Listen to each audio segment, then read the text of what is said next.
promise.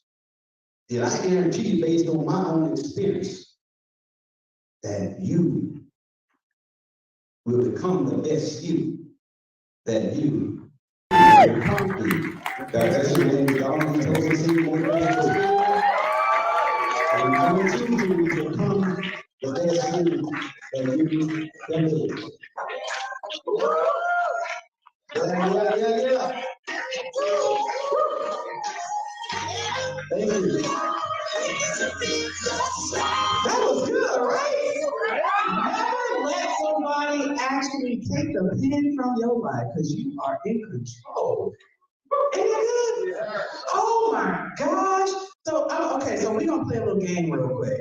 Can I do that with y'all real quick? Yeah. All right, we're going to play a little game.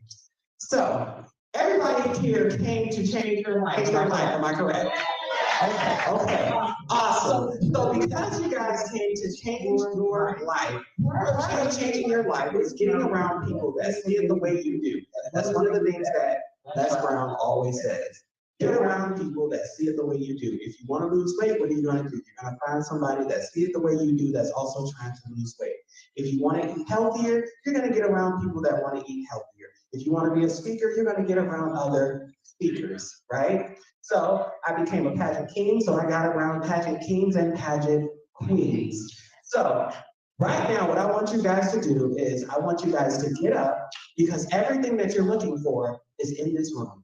Sure. So I'm going to tell them to play a beat. I want you guys, whatever it is that you came here looking for, find the person that I told y'all yesterday, I'm a Southern boy, so let's try it again, because a lot of times you respond when you get a little loud. So I need y'all to get on your feet. I need you to find that person in this room when you get a little loud. Who got my money? So you need to find your connection. As Grant Cardone says, who's got my money? So, and I need y'all to network. And that's what you need in this room before you leave. So, stay to your This your girl, Dr. Logan Pacheco, and Princess Ahmad is in the house, getting us to do what? Become the best us that we can become by networking, baby. And guess what? I've got some folks for y'all to network with too. Hello, how you doing? Hey!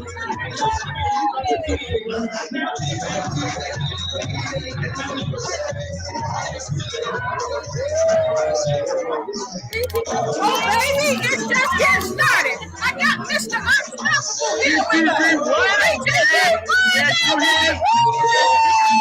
It ain't a conference, it's an experience, baby. So you gotta have your face virtually. Get up out of your seat, get up off your couch, put that beer down, and come on and get some love. Get some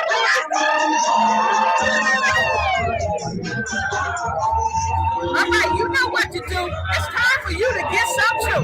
Come on in the room. And look, if you have not bought your ticket, what are you waiting for? What are you waiting for, baby? Woo! All right. That was Mr. Unstoppable, Taylor Swift himself. Come on in the room. If you have not gotten your ticket yet, what are you waiting for? Come on now. I'm giving you a sneak peek of what's happening. Princess Ahmad is in the house, baby. Woo! Hey, baby, you better be at the next one. This is a sneak peek. It's only we can do it, baby.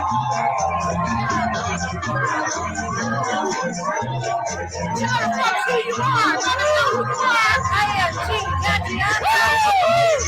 And how can they reach out to you? Tell them what you do to help them quick life. I inspire information, empowerment, and you determine who you are. Everybody tells me you're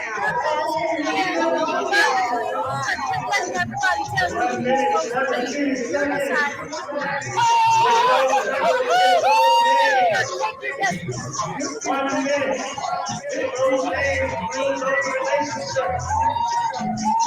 Let's get connected, baby. Let's get connected.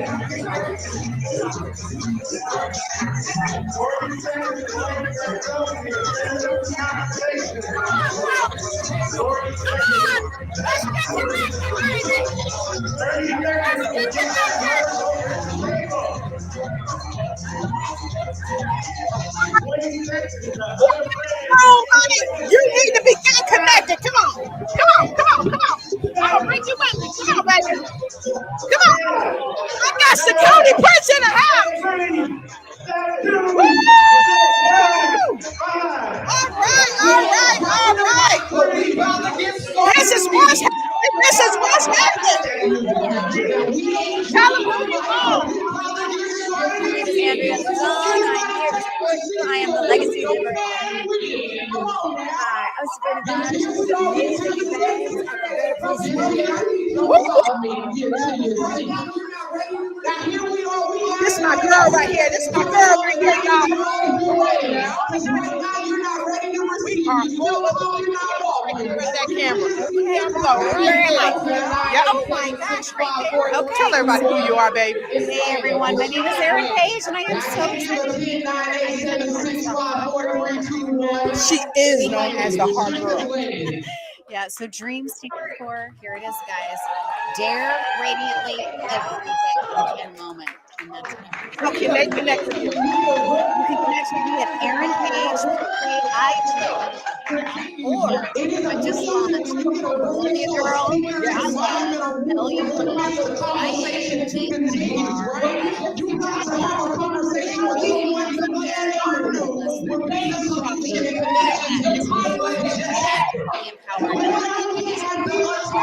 Fantastic.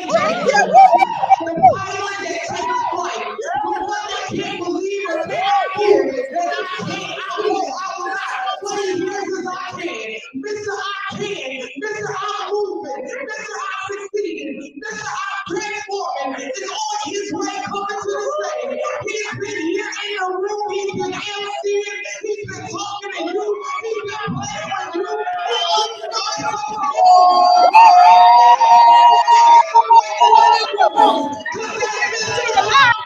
We're giving it to you live. We're giving it to you live, baby.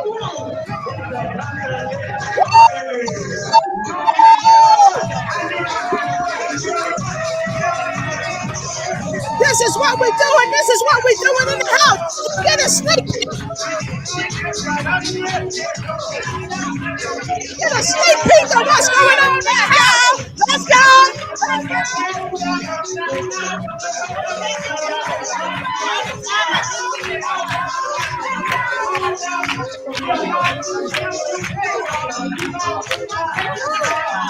Get it live in person, y'all. That's what PTP World is doing.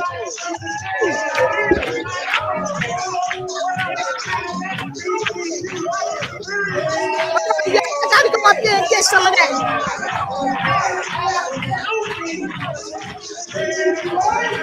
PTP, right? PTP,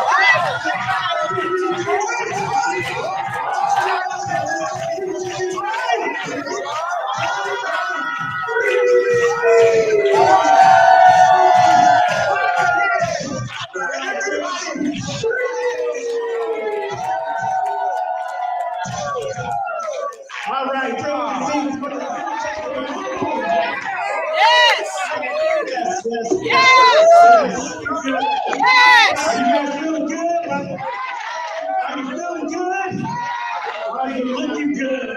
I see brothers that got their suits on, looking all nice and elegant. I see the ladies out here fresh to death. And you know what? I was in work mode earlier this morning, but I had to go up and I had to change. And that's part of becoming the best. You is not being the same person every time you see me on stage. I had to come back a little bit. And I love y'all so much. Every man needs a pair of red bottoms, not just for the ladies.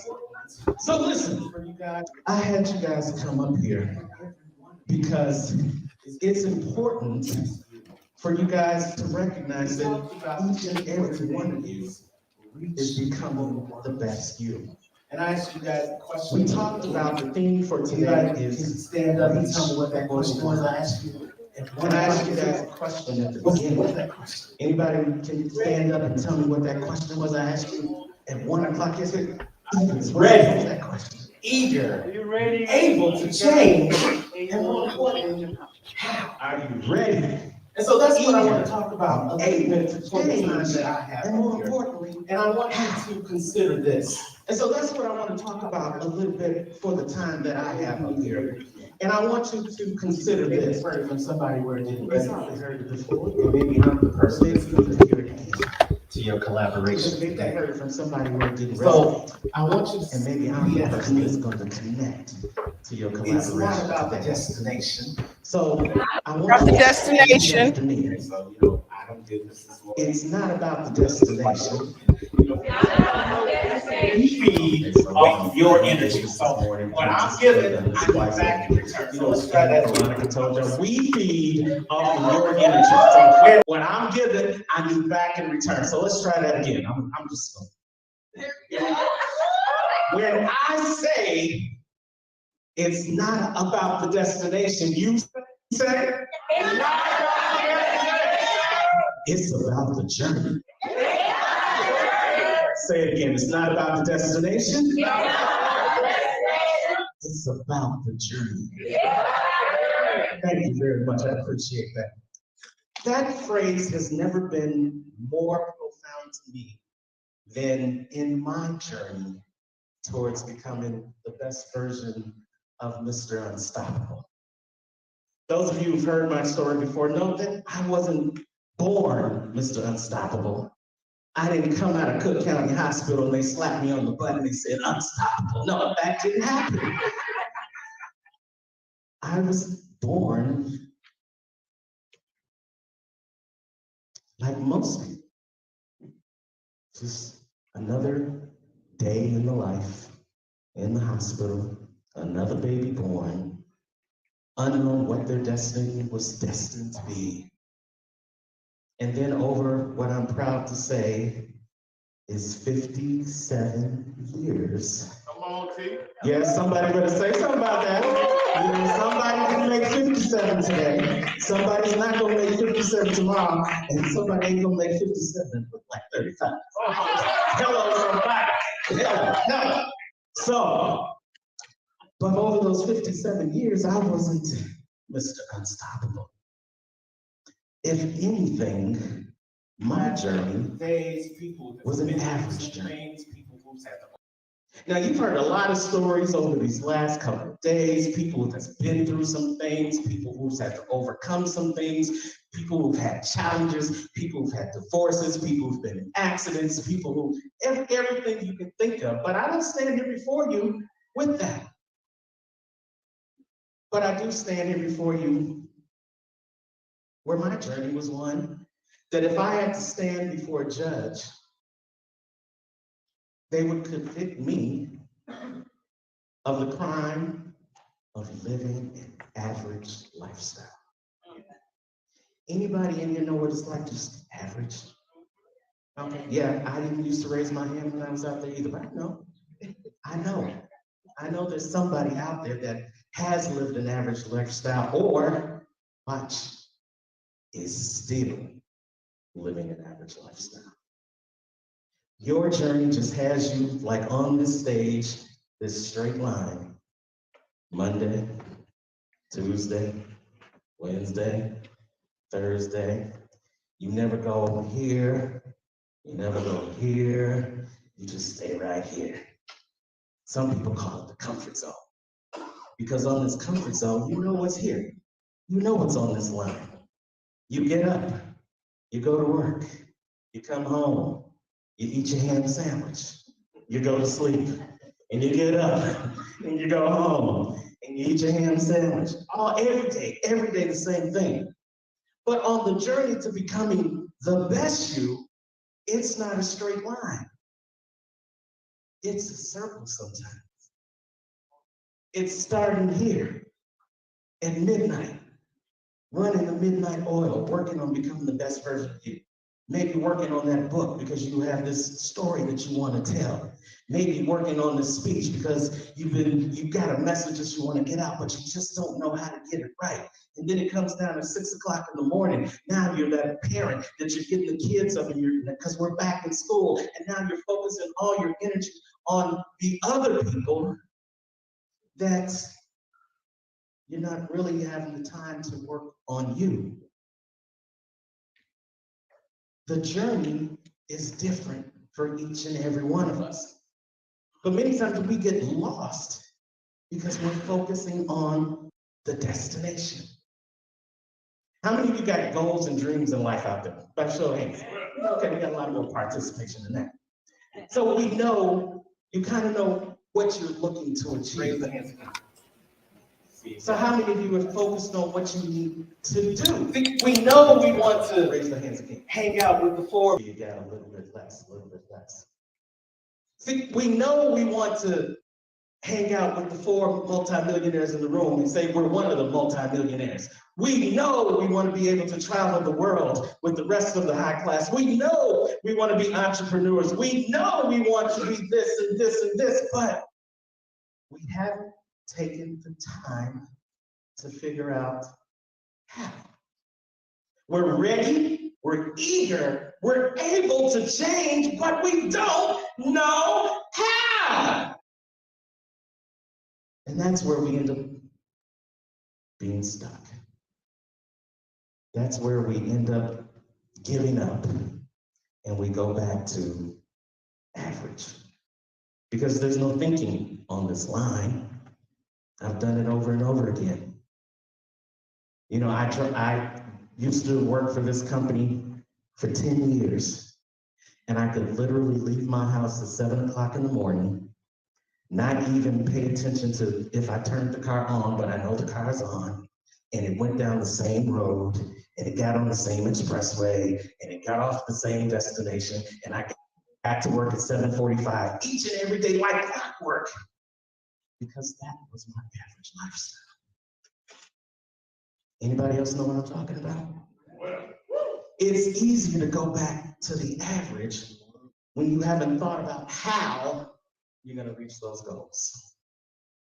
And that's why we go through life and we end up where our dreams are in the most expensive place on earth. Some of y'all have heard about that place. Some of y'all passed that place, and thank God today you're here. The graveyard. That's our ultimate destination. We're not going to get away from that. But we don't focus on the destination here at BTBY. We focus on the journey. Because the journey is something that is just so beautiful that if you think about it, it's why do we not do that every time? You know, I had you guys come up and do this cha-cha slide, because the cha-cha slide, when I think of the cha-cha slide, I think of the journey. You know, the cha-cha slide is in the title, but you rarely hear it in the song until you've gone someplace. Watch me now. It says to the left, to the right, to the back, turn around. Then it says cha-cha slide. So it's telling you, it's taking you on a journey before it gets to the destination. And in the journey of cha-cha slide, just in the journey of life, you've got times where you're gonna have to go to the left. You got this obstacle that's in front of you. Maybe you've got a dream and you don't know how to get started on that dream. Maybe you've got a dream and there's someone in your life that's stopping you. Maybe you've got a dream and there's somebody that doesn't believe in you. Maybe that person is you. And sometimes you just gotta step to the left of that obstacle. So that you can. But then there are those times where the obstacle, and then you gotta just, yeah. But then there are those times where the obstacle, you gotta step to the right. You know, maybe you love your job, and because you love your job, you're stuck in that comfort zone that says, you know what, I can do more here than if I step forward into that, facing that obstacle. They say that your journey to success is on the other side of fear. But fear is usually right there in front of you. And we're afraid to step into it, so we try to sidestep it. You know, if we sidestep fear, just go right on by us and we can just keep on doing what we're gonna do. And that's why how's that working out for you? To really take the journey. Probably not working out for you very well. Sometimes, just like that's why it's important for you to really take the journey as it comes. Sometimes, just like in the cha-cha slide, your obstacles are going to be too big for you to sidestep, and you're actually going to have to jump one time and get over that obstacle so you can keep going. Sometimes that obstacle has another obstacle right in front of it, so you got to jump 2 times. You can walk into that obstacle, and then you can cha-cha slide. You never know. Everybody's journey is different, but you got to be able to be willing, ready, eager, and able to go on that journey so that you can not focus on the destination, but focus on the journey. And the cha-cha slide also says, sometimes you got situations where you're doing the same thing over and over and over again. You're in this relationship, and you know that relationship ain't going nowhere. She said, maybe. You said, oh, yeah, I'll take you back. He said, maybe. You said, oh, I'll take you back. And then you go, and he does the same thing again. And what does the cha-cha slide say in there? It says, reverse, reverse. You know? So you reverse. And then he says, oh, baby. And then you go right back into it. But cha-cha said, reverse, reverse. So that's why it says it twice, because sometimes you do the reverse and you keep doing the same thing. And you know, if you do the same thing over and over again, that's the definition for insanity. Absolutely. But it's part of the journey that says you got to keep reversing and reversing and reversing and reversing sometimes until you get it right. We got any teachers in the room, any educators in the room? Raise your hand. How many times do you have a student that you give them the test and they don't get the test perfect? How many times? 1 time, 2 times? What do you do after that? You give them the test over again. In the game of school, just in the game of life, sometimes you gotta keep taking those tests until you pass the test. Sometimes you gotta keep reversing. Sometimes you gotta keep reversing. Sometimes you gotta keep reversing again. You gotta keep starting over and over again until you get it right. But in the game of life, that doesn't mean you've done anything wrong. That just means you're on a journey. And we're on my journey. I may only reverse 1 time and figure it out and get to do my cha-cha slide on my journey to my destination. It may take you a little bit longer. But here's the thing I've learned, especially on this BTBY journey, is it doesn't matter how long it takes you, because I ain't competing with you. Just because you were able to do it once doesn't mean I have to do it in 1 try. Maybe I'm hard-headed, maybe I'm a knucklehead, maybe I'm just resistant and it's gonna take me a little bit longer, but that is my journey. And I'm not focused on getting to that destination or getting it right just because you did. I'm focused on taking the time in my journey so that when I get to that destination, I won't have to go back. Anybody know what I'm talking about? Sure. That's what I like about the journey, and that's why I want you to focus on the journey and not the destination. So I want to talk to you about 4 things that I want you to think about on your journey towards becoming the best you. The first thing I want to focus on, I told you about ready, eager, and able. I want to focus on the able. And everybody knows by now, Brenda says it every time she gets the mic talking about me, I love acronyms. So what's our acronym for able? Well, the first letter is A, and it speaks to your abilities. When you were born, you didn't have any abilities. You didn't know what you could do. But you went through day 1, day 10, day 20, day 50, and all of a sudden you learn this thing called crawling. And so now you're able to crawl. So mama ain't gotta carry you around anymore. Daddy ain't gotta put you on his back. You moving now. You on your journey. You on your knees, but you're moving. You found an ability. Later on in life, you learn now that you can lift yourself up off the ground and you can stand up straight, and now you're walking. You got a new ability on your journey to becoming the best version of you.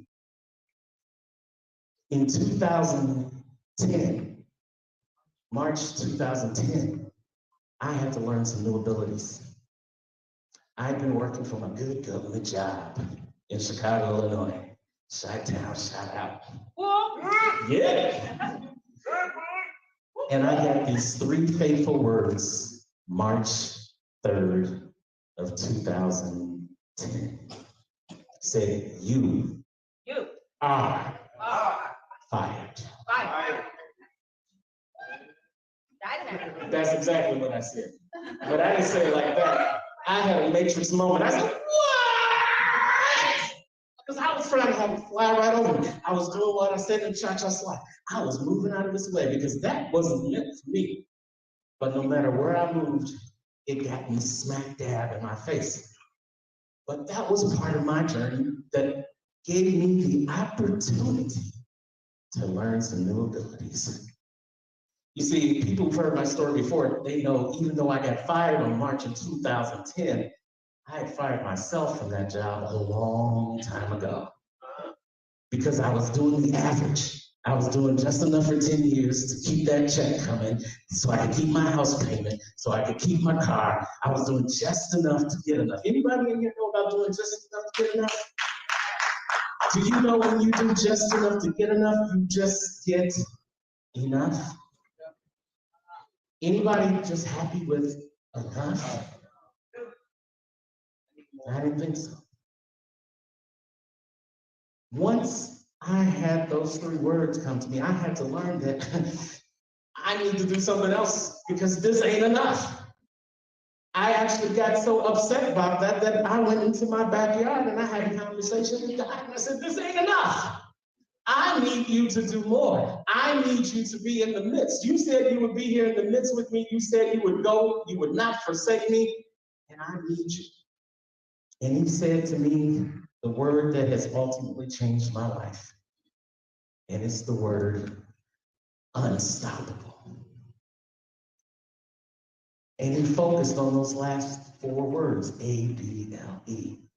He said, now that I've taken this opportunity for you to do just enough away from you, what are you able to do now, Terrence? And that's the question I want to ask each and every one of you. Now that something may have been taken away from you, what are you able to do now? What other skills, what other talents, what other attributes can you tap into so that you can become the best version of you?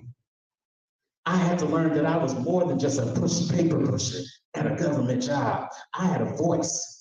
Many times before then, I was walking on this average line and I didn't think anybody wanted to hear anything I had to say. Because I didn't have no tragedy. I ain't lost nobody. I ain't been in no accident. I wasn't in no hurricane. I'm in Florida right now. Been there 4 years, still ain't been in a hurricane. I lived in Chicago, but the only blizzard I went through was when I was 3 years old, so I didn't have anything that made me think anyone wanted to hear my voice. But then after I had to tap into what I was able to do, I started sharing that, I was doing just enough to get enough. And people were starting to say to me, Terrence, that's me. That's me. And so now I knew that I had an ability to talk about what an average lifestyle looks like and how you can do something different. Now, maybe your ability isn't coming up here on the stage and speaking and motivating. Maybe your ability is speaking to that one high school student at your school. Maybe it's speaking to that one neighborhood kid that you see is running down the street, busting windows, or breaking into cars. Maybe your ability is to do a podcast to talk about fear and hopelessness. Maybe your ability is to stand in a community room or a church and talk about being just different than everyone else. I don't know what it is, but now is the time for you to be ready, eager, and able to figure out what it is that makes you the best version of you. Stop settling for average when you can be unstoppable. Say that with me. Stop settling for average when you can be unstoppable. Yes, and here's the good news. It's not a destination. It's a journey. Each and every day before I wake up, when I wake up, the first thing I say is, it's an unstoppable day. Now you may wonder, why do I say that every day? Because yesterday is gone. Tomorrow ain't promised. All you have is the present. And I was unstoppable yesterday, thank God. But by the grace of God, I'm going to continue to be unstoppable today. It's not a destination, it's a journey. And on this journey, each and every day, I'm going to try to be the best version I can be so that I can be unstoppable. Our keynote speaker that's coming up after us, he said something recently that just blew my mind. He said, if you don't know who you are, anything can stop you. But once you know who you are, nothing can stop you. So I can't take his line because that's his line. So I say, until you know who you are, anything can stop you. But once you know who you are, oh yeah, you become unstoppable.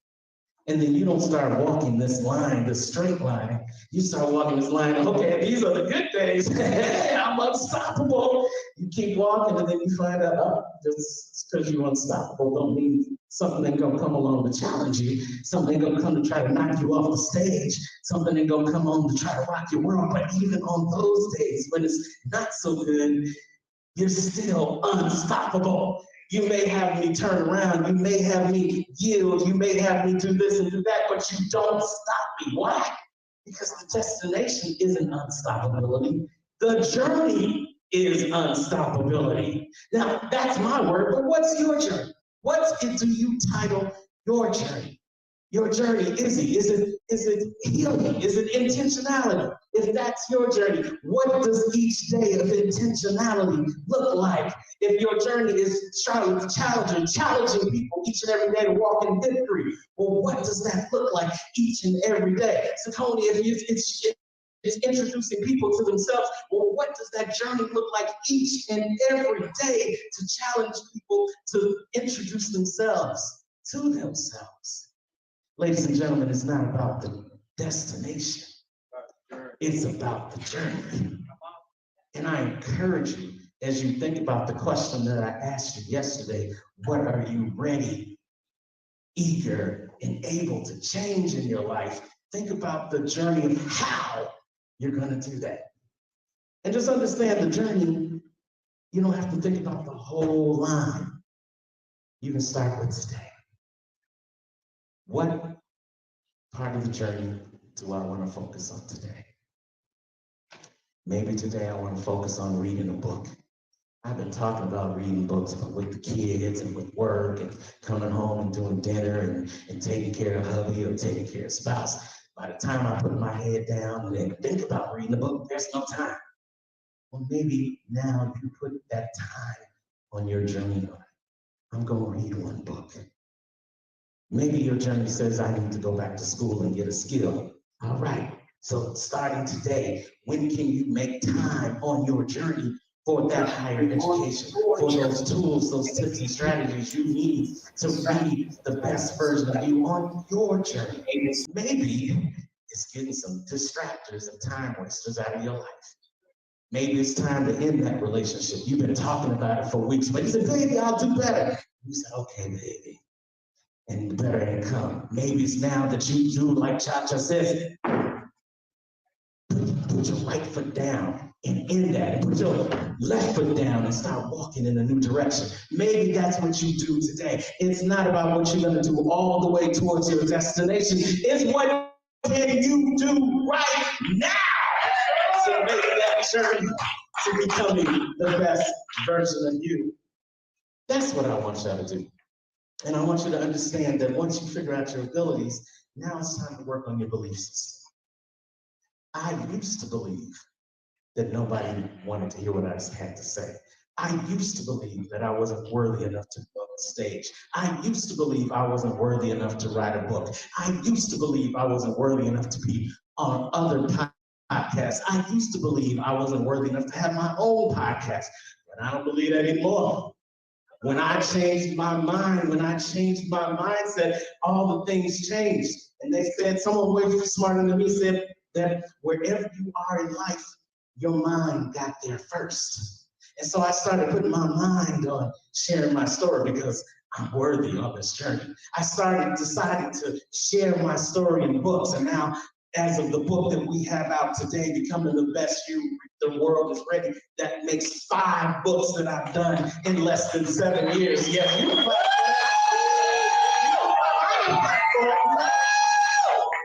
I changed my mind and decided to focus on the journey and not the destination. This lovely lady over in the corner, she saw me in this very same room 5 years ago, 2019. Didn't know her from a can of paint. She didn't know me either. But now I'm in her vision. She's part of my vision. And together we have created what she sees. I am focused on the destination. I'm going to miss this. This is still part of the journey. BTBY is less than 2 years old, and we're still on a journey. BTBY went from virtual to 2 in-persons, to 4 virtuals, to the BTBY youth experience, to you guys being in this room, to brainstorming, to mind shifting. All of this happened because I stopped looking at the destination for me, and I started focusing on the journey ahead of me.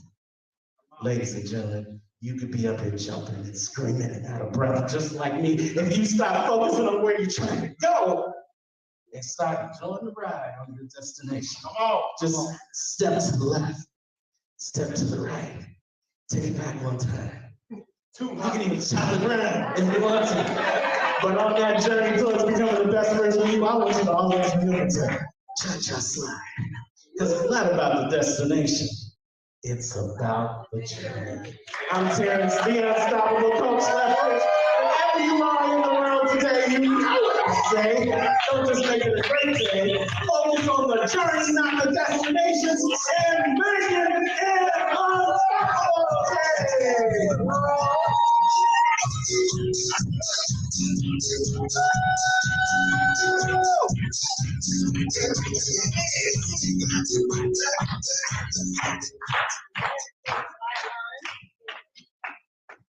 One of the things I have learned is if you don't know how to do something, find somebody that does.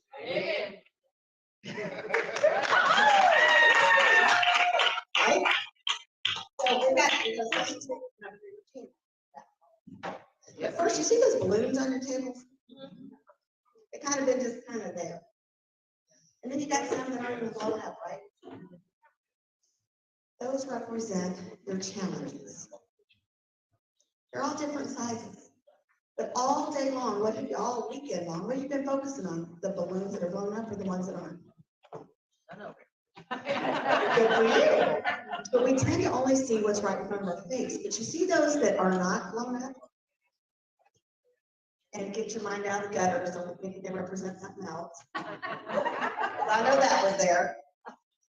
Those are the problems that are getting ready to come. And they're there and they're lurking. And you don't think about it. Because we only want to see them when they're blown up. But the fact is once they're blown up, you can pop them. You can take care of them because you can see them. But then those are the ones laying there that you haven't seen yet. What are you going to do about those? You need to have a plan, and you need to execute, because those things are going to happen. Now, next to them, there's also some keys on the table.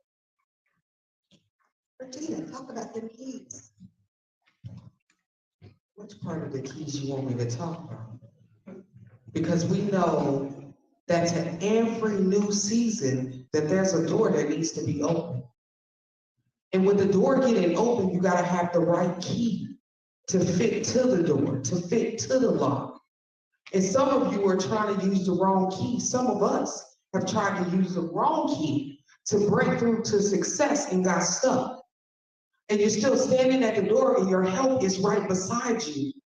But instead of you looking over and saying, can you help me? Can you help me open the door? Do you got the key to this door? Do you got the journey? Do you got the experience? Do you got the testimony? Are you willing to connect me to the right people, the right resources? But you're standing there and your help is in the room. You standing there and your help is in the building. Yes, sir. You standing there and your help is in the family. And so when I take the right key and I place the right key in the right door, and I turn the key, not that I just place it in, I turn the key, I still gotta do the work. And I turn the key. And once I turn the key, I open the door, I can step through it. But if I'm not willing to go through the process of progress, then I get stuck at the door. And I call the door a hindrance. And I call the door a hurdle. But if you get in contact with the right people, like we are in this room, and we get in contact with the right training, like you're able to receive through some that are connected to this room, then now I can turn the key. That I've gotten the right key to the right door and place it in and step through. So I need you to stay tapped in. Because in this season, for you to be released, you're gonna have to step into you and say, am I ready? Am I ready for this next season? Am I ready for this next opportunity? Am I ready to understand that I am the solution and the next word that needs to be released is already stacked up in me? And she just told me to move over. So I'm gonna stand over here by you, but I already been talking, y'all. How y'all doing? We're gonna take it a step further. Who is the key? We are. You are the key. You don't need the key. You are the key, and you are gonna unlock your own doors. You create your own journey. So my question to you is, what are you gonna do with your key? What are you gonna do with yourself? Like Chuck said, what are you gonna do for yourself? What are you gonna do? Turn it. Turn it. Turn it. Turn it. Turn it. Y'all better turn it. Turn it. Turn it.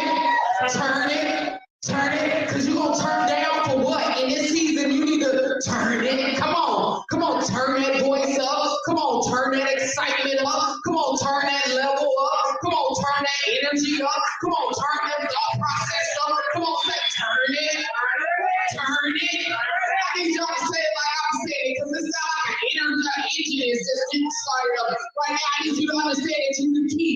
So if you're the key and you're the engine that connects us to source, you need to turn it. Come on, turn it. All right, turn down for what? We're going to turn it. I got one more thing before I'm on that next 2 minutes of speaking. So I would like Mrs. West to stand up in the back. I'm aware. This room right here, I met her son that she raised, that she taught to be the man that he is. And I want everybody that Reuben has touched to stand up. Stand. Oh, y'all can do better than There's that. more in this room now. Y'all ain't been clapping like this room. That's my guru. I need some little hand clap. Come on. Now let me tell you, y'all all need to be standing because you're here. You all need to be standing because she raised him and he touched us and we're touching you. Hey. Stand up, took the steps of you and who is this? The stepologist who's telling you to do what with that key? All right. Are you ready for your next speaker? I thought y'all thought Regina was your next speaker. No. Are you ready for your next speaker? Now he just asked, are you ready for the next? And see, the next may be your best. But you don't even know who you got on your list to receive right now. So in 2018, I was in this room, right? Say, get in the room. Get in the room. I was in this room in a place called there, vulnerable and transparent. And this gentleman, right, he reaches out and touches somebody. He's standing up here and he got to nominate somebody for an award. And somehow he chose little old me to nominate at a PBS, okay? And he chose me, right? I come in the room because I'm in a place called there, right? And that means I had to get here, right? And he came up and was able to choose me, right? And that's how you are all able to see the stepologist come through and roll out and lay out on you a little something good, right?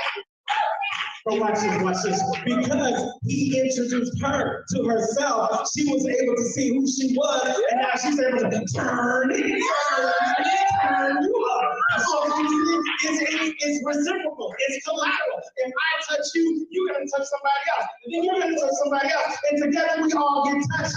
And it's because you took the first step to be introduced to yourself. So we want y'all to stand up and you turn up. You got Prince. They call him Prince. I call him King because he's about to help you introduce you to yourself. Come on, put your hands together up in here. My brother, my friend, come on now.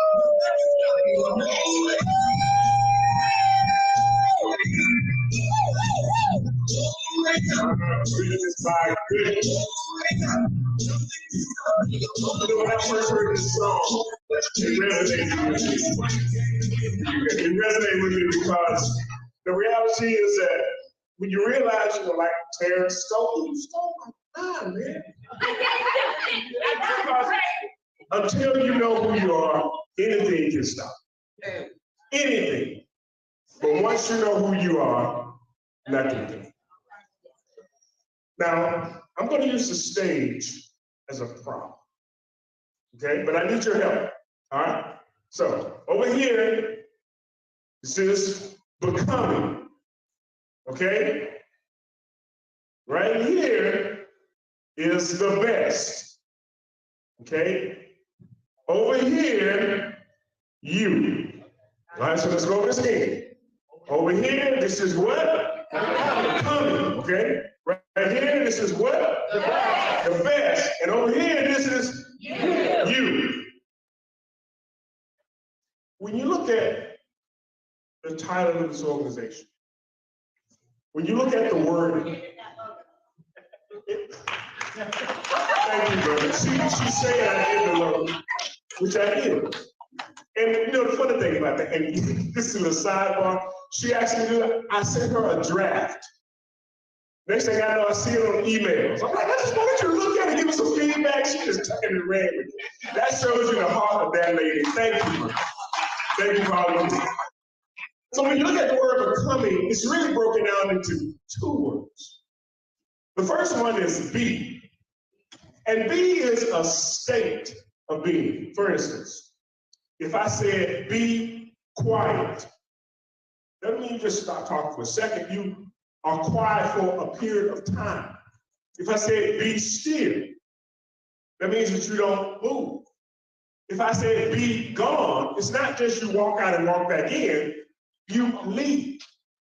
So the first part of becoming is be, so it's a state of. Now the second part is coming. Now that means that you're moving from one location to the next. When you're coming, you're moving from one location to the next. When I left Mobile, I was coming to Kansas City. I was on my way. I was taking a journey. So becoming is a state of moving from where you are to where you want to be. But the next part, it says the best. Not the worst, but the best. Now, when it says best, we oftentimes use numbers to quantify it.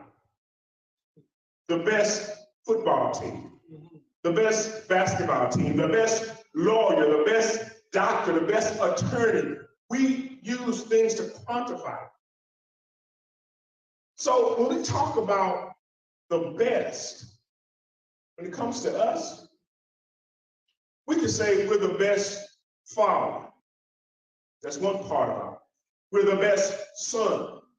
That's another part of our life. We're the best friend. So there are many aspects and areas of our life that we can be better at. So we can't just say, well, I'm a good employee over here, but I'm a terrible husband. That's not the best you. All of you. Some of us are going to stop at one little spot, one little place. I'm good here, and everything else is falling apart. It doesn't help for us to be the best anything if we're not going to be the best everything for us. When it comes to our children, when it comes to our families, when it comes to our communities, are we really making a difference with them? I remember I had a business partner several years ago, and we had a company called 3D Solution Providers. And we did 3D animation and illustration. And during the course of our business, I noticed his attention started to kind of wane from the business. And I tried for a while to try to get him reanimated, get him back engaged, get him back involved. But it got to the point where it's like, okay, there's something, there's a disconnect here. So we had to have a meeting. And I met him at a library and I asked him this simple question. Now, this is, and I do have to admit, this is a nugget that I know God gave me, and I'm passing this on to you. Because this is a one-size-fits-all question. The question to him was, if you were a business partner, would you want a partner like you? Now notice the wording now. If you were a business partner, would you want a partner like you? But see, before I could ask him that question, before I could actually put my lips together to say that to him, who did I have to answer? Myself. I had to ask myself that question. And I was honest enough to say, yes, I would. Because I knew what I was doing in reference to the business. Now, this is why I say that question is a one-size-fits-all question, because I've used that same question, even with my lovely wife who's back in the back. Hey, Yolanda, that's my wife. I asked her one time, I said, if you were a man, would you want to be married to a woman like you? But, before I could ask her that question, who would I have to ask? Me. If I was a woman, would I want to be married to a man like me? It looks different, doesn't it? I might say to my children, if you were a parent, would you want to raise a child like you? Now, most of the time when I ask that question, they're doing something that they know is getting on my nerve and they know they need to stop. And if they're honest enough in that moment, they'll say, no. But before I can ask them that question, I have to ask myself, if I was a child, would I want to be raised by a parent like me? See, what that does, that looks at your behavior. So when we talk about becoming the best you, it's not just compartmentalized. Some of us think that we can just excel in one area of our life and that's it. We're good. We're not one-dimensional. I'm not just a husband. I'm not just a father. I'm not just a son. I'm not just a business owner. I'm not just a speaker.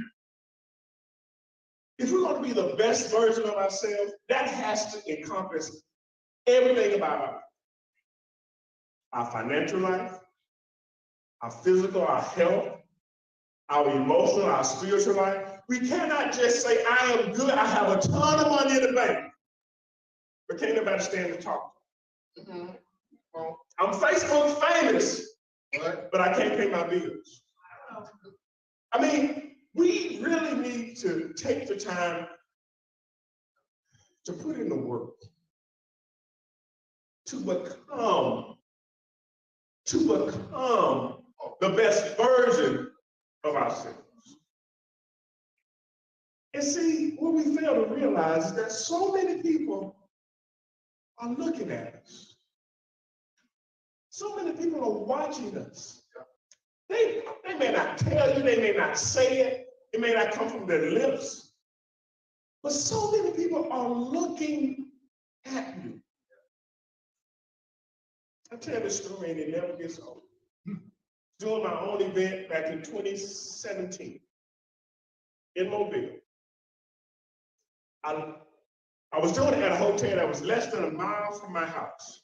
I don't know if that's a good thing or a bad thing, because inevitably I forgot something. And I had to figure, okay, I got about 20 minutes. I can run home and get it, but I can't go and come back. I have to get everything in this one trip. And so I get ready to leave, and our youngest son says, hey, Dad, can I ride with you? I said, sure, son, come on. And he gets in the car, and I'm just thinking, okay, I got to make sure I get everything. Is there anything else I need? I'm just driving. I'm trying to get to the house, and without saying anything, without us having a conversation about the event or anything else. At the time, he was 10. He's 16. He looked at me and he said, Dad, I'm proud of you. And in that moment, I stopped, not driving. But I stopped on the inside because I realized he's watching. I can tell him all day, son, you can be whatever you want to do. You can do whatever you want to do. But then when he looks at me, you ain't doing it. What example am I giving him? What am I showing him? What does he have to take with him? Because on his cell phone, everything is good. Everything. Everybody's balling. Everybody has everything, and he doesn't see the struggle. But at the house, he knows the challenges. See, everything else is filtered. People on TV, people in the movies, people on the big screen, it's filtered. He sees their success. He doesn't know about the struggle they had to get there. Why do our children's heroes have to be somebody that they don't even know? Go down there, Stone. Why can't they sit across the table from their heroes? Go down there, Stone. Why can't they have dinner? Why can't they have breakfast with somebody that they look up to? When I realized that, I started acting different. Because I realized, watch it. They're looking at it. Yeah. But the biggest challenge for us today is this. What are they seeing? Do they see us talk about ourselves? Do they see us put ourselves down? Do they see us shrink back? Do they see us not fight for what it is we love and care about? What are they seeing from us? There are some people in this room right now that can think back to when they were younger and how they had family members that would go through hell and high water for them. They remember the sacrifice. They remember the things that were done. They remember the gifts that were given. My mom passed in 2014, and I had the opportunity to speak at her funeral. And I recounted, to me, I mean, honestly, it was one of those touching memories, because I can't tell you how many times, school comes in and single mother, 2 children, and, she's trying to make sure we are first day of school ready. And we got the clothes we need, we got the shoes they need. We kind of want it. But we were ready for school. I can't tell you how many times I walked past the bedroom door and saw her sitting on the side of the bed and putting safety pins in her undergarments so that she could save money to get us what we need. I saw that. That taught me sacrifice. When we talk about becoming the best you, What lessons are we leaving for our children? Like our nieces, our nephews, what are they seeing? Are they seeing somebody that's self-centered, that's self-serving? Or are they seeing somebody that is willing to forego what they want for the sake of somebody else?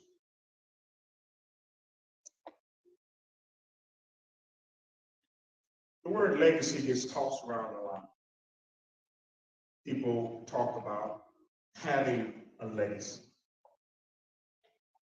And if your legacy stops with you, is it really a legacy?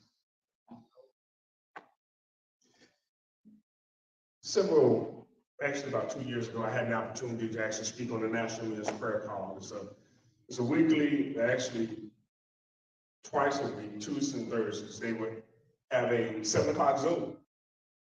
And we would have an opportunity to talk about certain subjects. And they actually, for the end of the year, they had these pillars that they thought that every man should have. And one of them was consistency. And you know, they asked me to speak that month. And while I was preparing that message, God gave me a revelation. And the revelation was consistency was the second leg of a 4-leg race. When I started off on my presentation that morning saying that, they kind of looked at me because I'm on Zoom, I'm looking at everybody's faces, and their face kind of balled up, like, what do you mean? I said, well, okay, before you can be consistent at anything, you have to be committed. Because with no commitment, there is no consistency. Can you show me anybody that's consistent at anything? Brenda Ringwood. She has a commitment. That commitment is what drives her consistency. But you show me anybody that's consistent at something over time, they can't help but get better at it. Sure. Amen. If you bake cakes every week, you start off January 1st, you know nothing about making cakes. By December, I'm showing up at your house with a plate and some aluminum foil. Because by then, you have gotten better at what it is you do. Your consistency breeds success. You cannot be successful without it. I would not be on this stage today if it wasn't for the consistency that I got from my commitment to speak. But even that, it wasn't just about speaking. It was about changing people's lives. It was about pouring into others. The reason I'm on this stage is because of you. We talked about becoming the best you. I can't be the best me without you. If I was in my backyard right now saying everything I'm saying, they would call the people in the White House. And they would haul me away. But here's the reality. When I understood that I had more to offer and more to give, I couldn't just keep it to myself. But the kicker is this. You have more to offer. You have more to give. And you can't just keep it to yourself. Dr. Miles Monroe said the fruit isn't for the tree. And your gift isn't for you. It's for somebody else. You know, I really wish I could make this problem. And I'm going to have to work on it for next month. Because I think this is the easiest way for children to understand. If I had a table up here with a glass and a pitcher, and the pitcher had lemonade in it or fruit punch, and it looked like you could pour it out, but inside I had it sealed to where when I picked up the pitcher and hold it over the glass, nothing came out. I tried it again, and nothing comes out. And I'm sure that this would resonate with young people because they're like, I want some lemonade. Okay, hold on a second, let me pour you some. But it's not coming out. It's not coming out. I don't care what it is you have in you. If you're not willing to put it out, who is it helping? Who are you helping? You could be the smartest person in this room, but nobody will know. You've heard it several times, the richest place in the world is the graveyard. Why take stuff with you? A lot of people have a hard time believing I used to stutter as a child. I'm serious, I had a stuttering problem. And if you would have told me when I was younger that I would be up here on stage speaking to people, I would have been like, you crazy. Because I can do that. And that's the way I used to talk. But listen. When you realize you have so much in you that you have to get out, nothing can stop. You'll put in the work. You'll get some help. You'll find somebody. And you know what? I did so much on my own. I used to volunteer to read in class. Now, I'm not saying that I've always been the person I am today. Believe me, I am not. But I am becoming. Even then, I didn't want to stay stuck and stay. I didn't want to stay in a corner. I didn't want to have people always talking about me. And some of those same kids that joked me when I was younger, I don't know where they are today. My point is, I didn't let what they thought about me or what they said about me change what I knew I had to do. So when you realize how valuable you are, when you realize how valuable your gift is. See, if God didn't need you here, you wouldn't be here. Somebody needs what it is you have. Somebody needs the gift, the ability, the talent, the arms, the ears, the eyes. Somebody needs the touch that you have. But if you don't see it as that, if you don't see that as valuable, you'll hide it. You'll discount it. You'll put it away. You won't share it with anybody. Once you realize just how valuable what it is you have, you fight like hell to get it out. You do whatever you have to do. You'll get as much help as you need. You'll take as much time as you need. You won't quit until you've won because you realize somebody is waiting on what I have. You are the aspirin to someone's headache.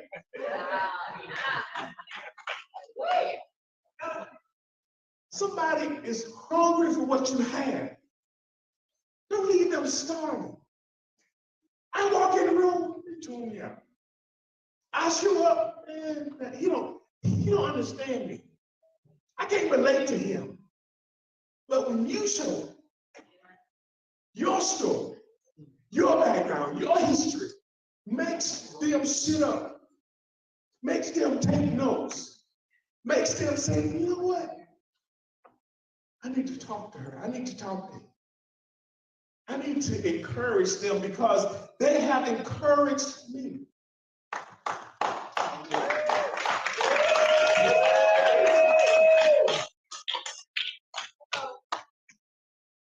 When I thought about doing this keynote, there were so many things that ran through my mind. But I definitely want to make this point here. That there would be no me without you. Now, I'm not trying to take anything away from God, because believe me, He's the one that has me here. Amen. Give it up for God.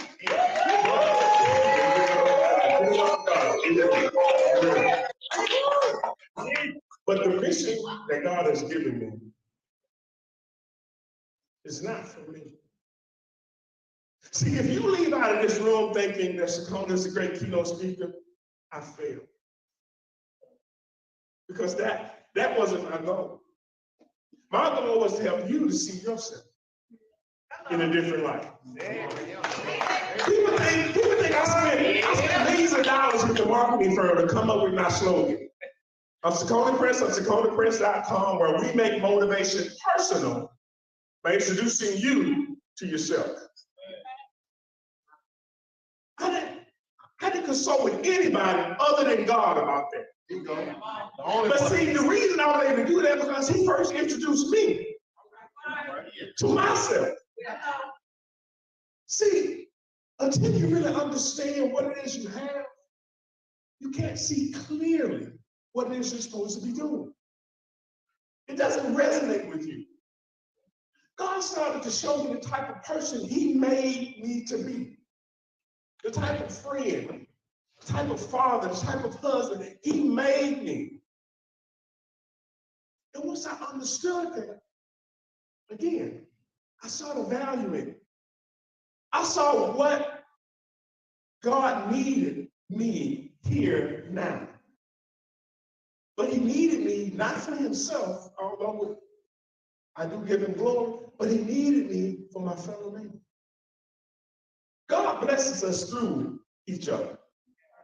And there are so many people that have spoken on this stage. They have gifts and abilities and talents that are going to help you get to where it is you want to go. But if you don't recognize that you have something to offer, like Mr. Ostappo said, you'll step back. Like Dr. Fogle said, you'll step back. You will withdraw yourself because you're like, I don't have anything to offer them. I think we spend too much time looking at other people's backyards and what it is we think they have. And we don't spend enough time seeing our own worth. A good friend of mine, Judy Lane, she told me, she said, Sakona, you don't have a gospel of salvation. You have a gospel of self-worth. And I said, that's it. That sums up what it is that is near and dear to my heart.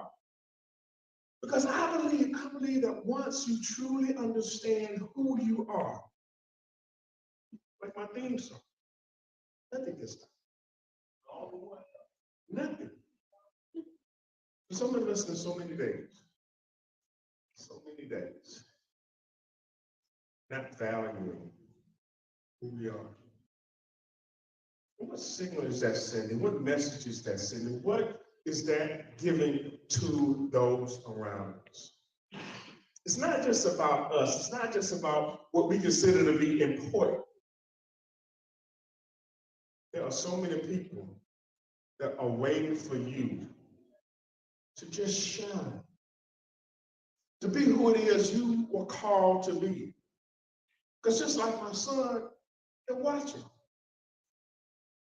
You can think of somebody right now, somebody, if you didn't come home to them, what would they do?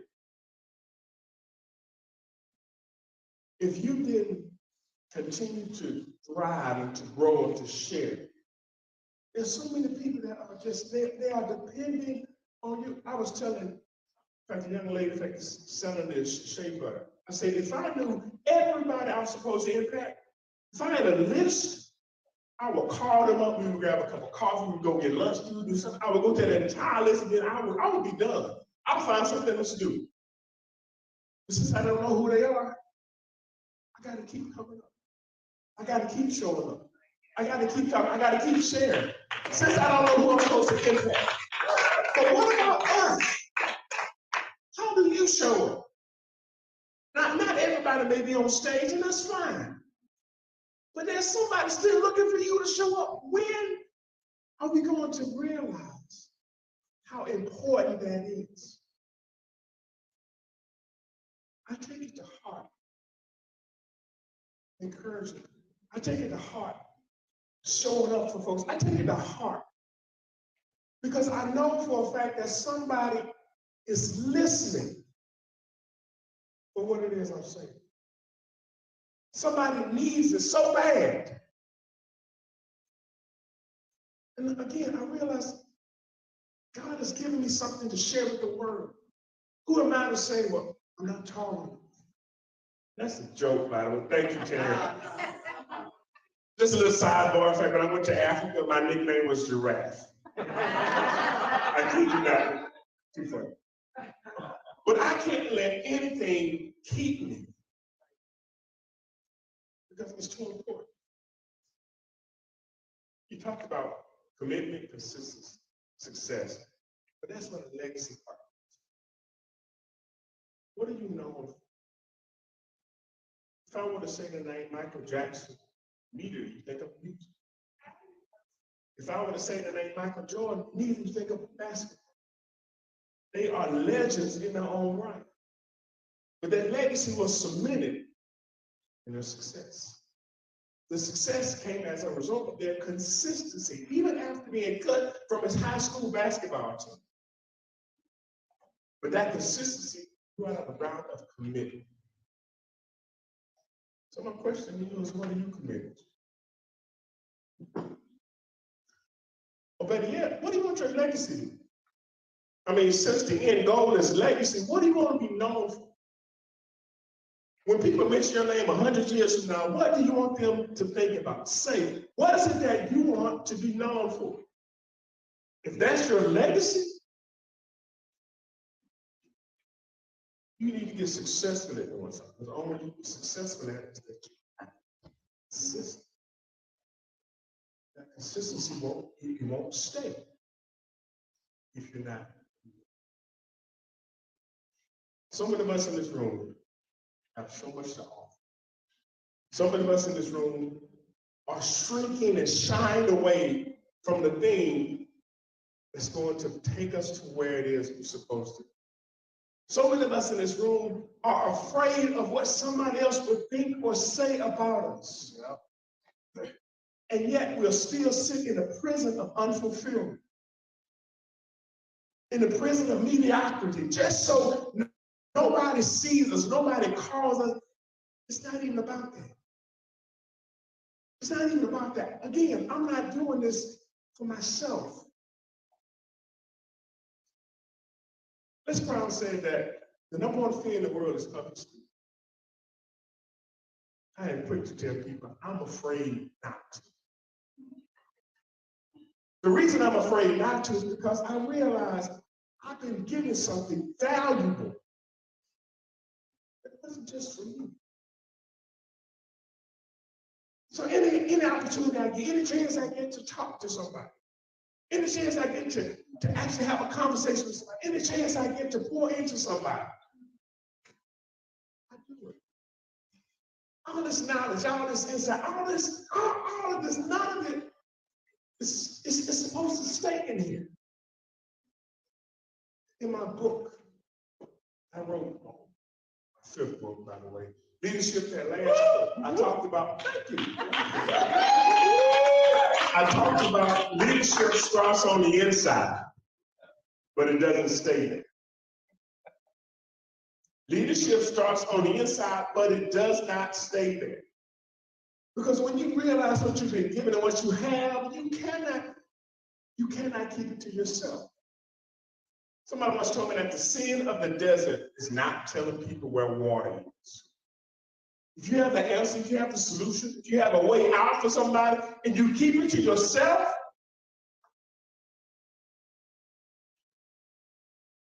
it's messed up.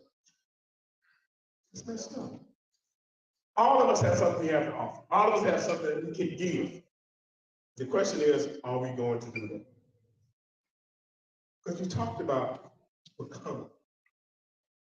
That was over here. The best was here. And I'm going to finish with this. If I ask everybody in this room, do you love yourself? Most people say yes. Most people say yes, I do. I love myself. Some of y'all will question your response.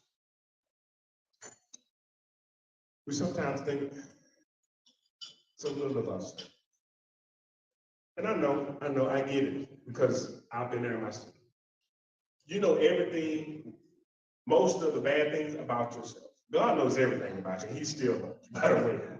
He knows everything about you. He still loves you. That, believe it or not, that takes care of a lot of faults. But when it comes to you, we will tear ourselves down.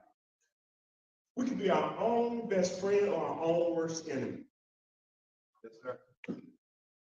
But if you realize that even you standing in the way of the gifting that God is giving you to give to somebody else, that's a travesty as well.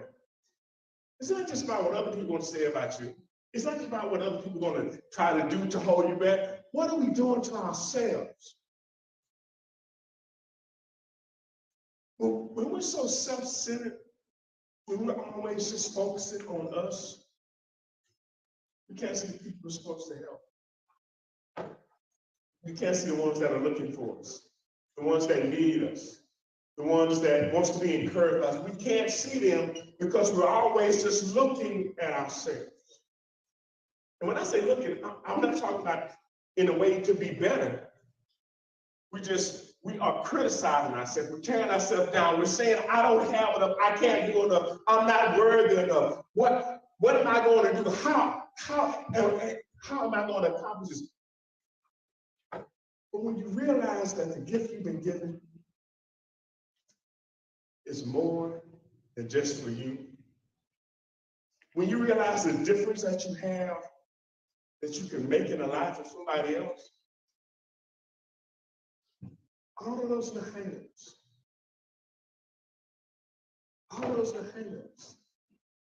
you'll find a way to get past it, even if it's your fear. I used to tell people, I look for fear. And I'm gonna grab it by the throat, and I'm gonna drag it to where I'm supposed to be. Because when you realize how important it is, that what it is you have, you cannot just let any hang-up stop you.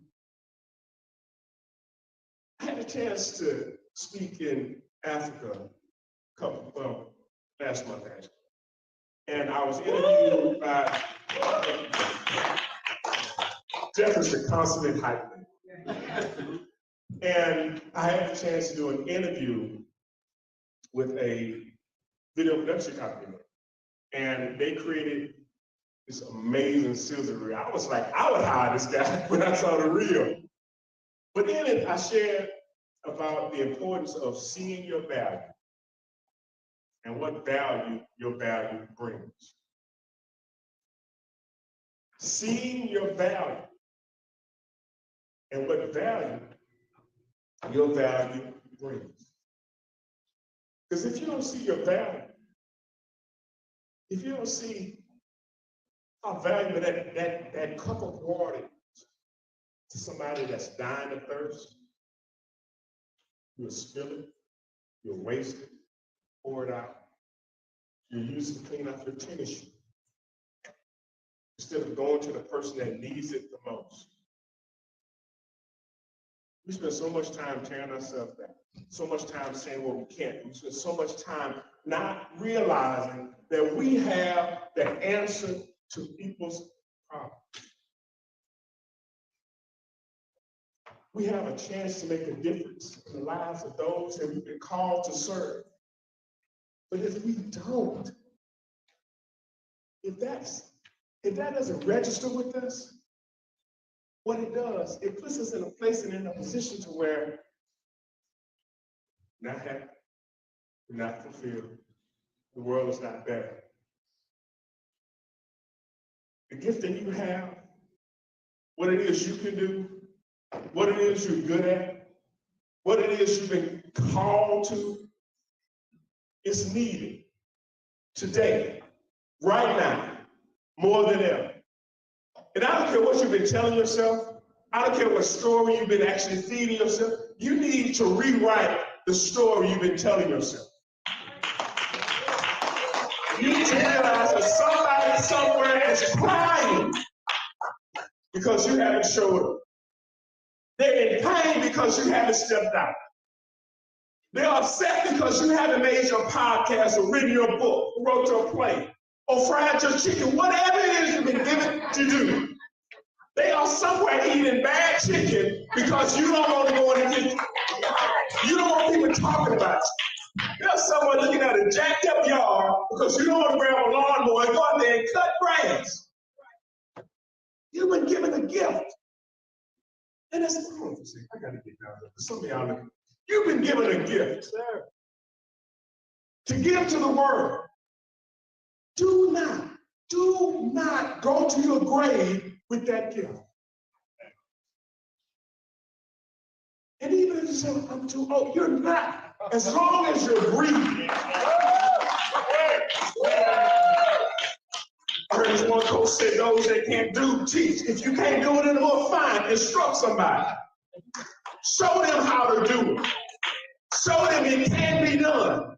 Give them an example that they won't forget.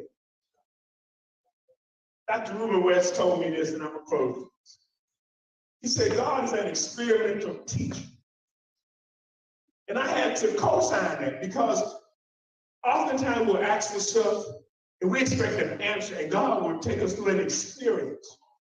But why does he do that? Why does he do that? So that we don't forget. If I call out my phone number right now, in a year from now, ask you what it was, some of y'all probably wouldn't even remember. But because of this skill, because of the experience that you've got, because of some of the things that I've shared with you, you're looking at yourself different. You realize that somebody is looking for me, somebody is dependent on me, someone can benefit from me. And some of them, I don't even know who they are. So when we understand that, we don't stop. We don't get sidetracked. Yeah, we may stumble, we may fall, but we get back up. Because again, until you know who you are, anything is. But once you know who you are, how valuable you are, how talented you are, how gifted you are, how blessed you are, how incredible you are, how amazing you are. Once you know that, once you really embrace that, again, nothing can stop. Listen, my name is Sakoni Prince of SakoniPrince.com, where we make motivation personal, by introducing you to yourself. And I want you to know that nothing can stop you. You're all the way up.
That's some good stuff.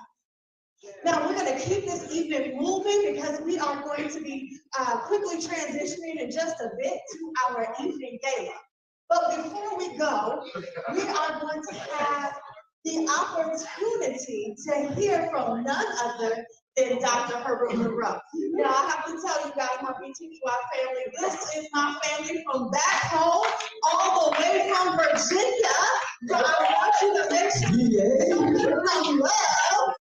This evening, we are going to hear from Dr. Herbert Monroe talking about building life champions. Ladies and gentlemen, on your feet and give a round of applause to my friend. The all-around great guy, our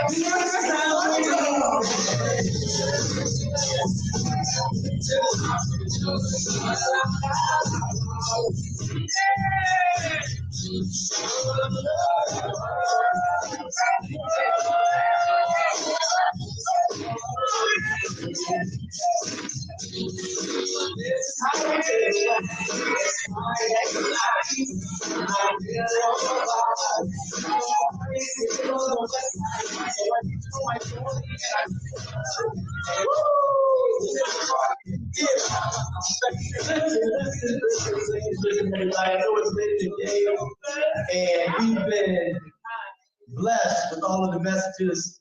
I haven't heard Monroe, and it is a plum-pleasing pleasure to be here for you today in KC. Now, I'm an educator, so I want to see if I have everybody's undivided attention. So I need everybody to stand up real quick, and I need you to put your hands just like this. Now I want you to put your hands like this, because we're gonna clap. Now I'm gonna say it in English, and I'm gonna see if everybody's paying attention. People in the back, people in the front, side to side. When my hands cross like this, y'all gonna clap. Does everybody know what you're supposed to do? Clap. Are we ready? Are we ready? Here we go. Here we go. Wait a minute. So I'm saying in English, right? I said, when my hands cross, you are going to clap.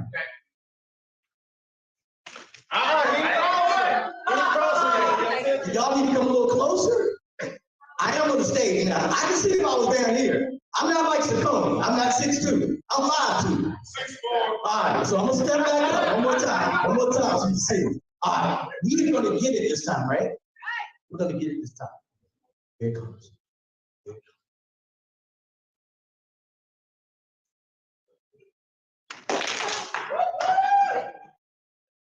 Teamwork makes the dream work. We gotta do this together.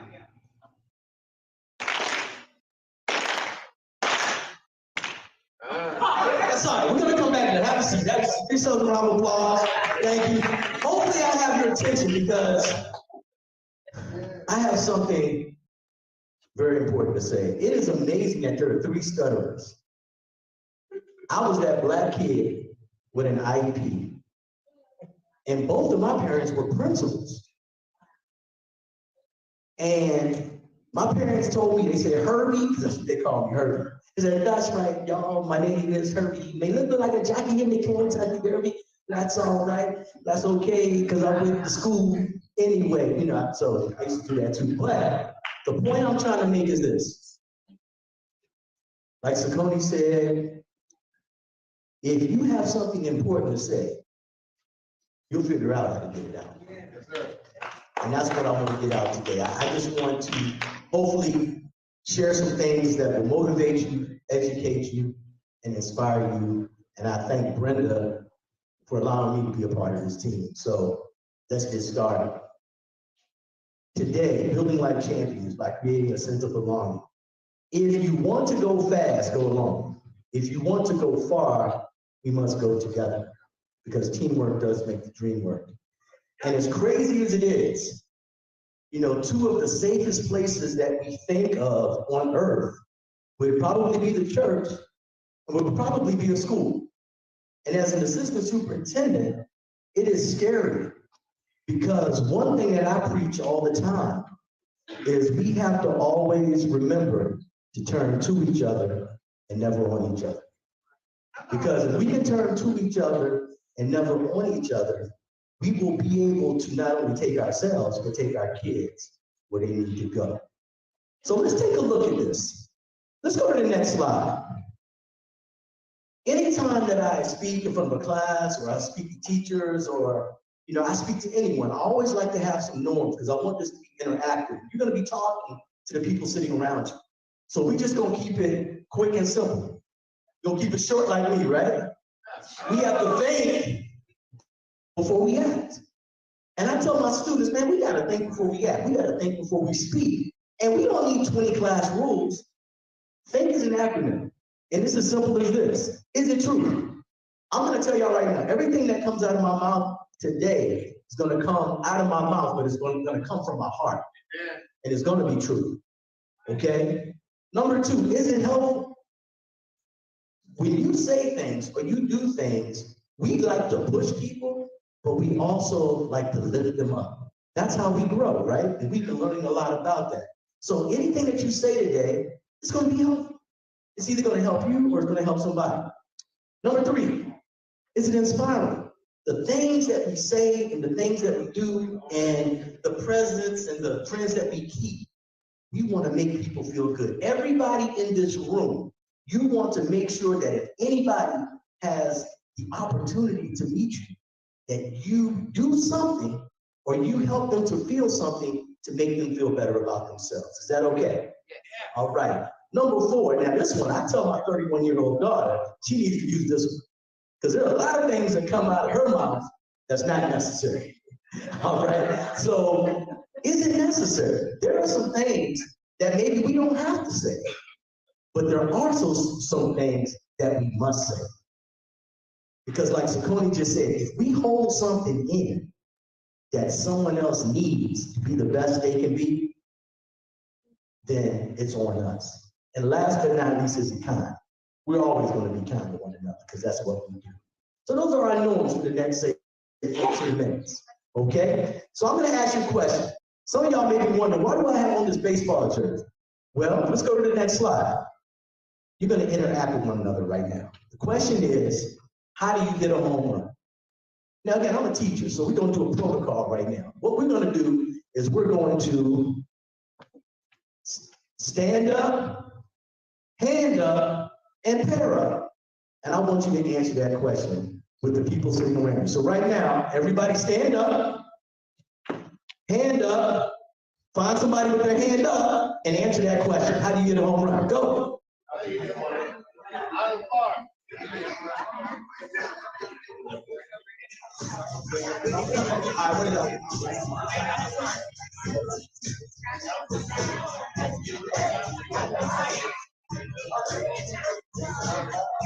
All right. Look, I'm going to quiz the room right now. I'm going to start right here. All right, let's hear it. Let's hear what this pair has to say. How do you get a home run, Mr. Father? First, you got to show up. Oh, you're right. You got to be at the plate, right? You got to show up. So once we show up, what comes next? Hey, what? Swing in the bat. Okay. Is it just swinging the bat? Is swinging the bat going to be enough? All right, hit the ball. Let's get one more from the big man. Yeah, make good contact. Swing all the way through. Okay. All right. All that works. Have a seat for a minute. Let me share something with you. The only way, and I'm going to repeat, the only way that you're going to get a home run is you got to swing for the fence. You got to swing for the fence. You don't need no training, but you got to swing for the fence. Folks, let me tell y'all a story. I was too tall to play basketball. I was a wrestler in college. Okay, I'm 55 years old right now. I think I still got to take it down. But when I was 21, I ran the elementary wrestling camp at Lock Haven University, which is Miller, Pennsylvania. No one probably ever heard of it. But we go Lock Haven. But here's the thing. We were a school with 7,000 kids, but we were Division I. We were the only Division I sport at that school. We wrestled Penn State 30 miles west of us, Oklahoma, Nebraska, everybody else. Now, I'm saying this not to impress you, but to impress upon you this. When I used to run the elementary wrestling camp, I had kids in kindergarten through 5th grade that their parents would drop them off at Lock Haven on a Sunday night, let them stay in college dorms until Thursday afternoon. That's crazy.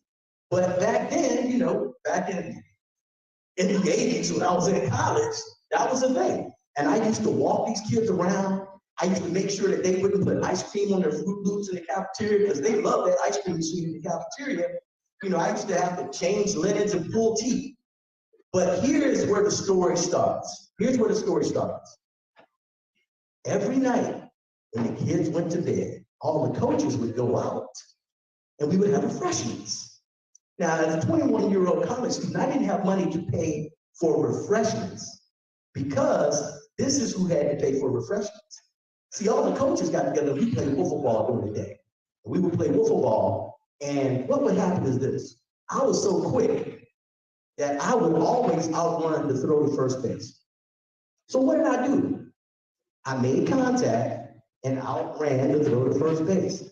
Well, folks, I'm telling you right now, just getting on base is not going to be enough. Just making contact with the ball is not enough. In order for us to do the things that this organization is about right here, we got to swing for the fence. Because there's a lot of extraordinary people in the room. There are a lot of people that are extraordinary.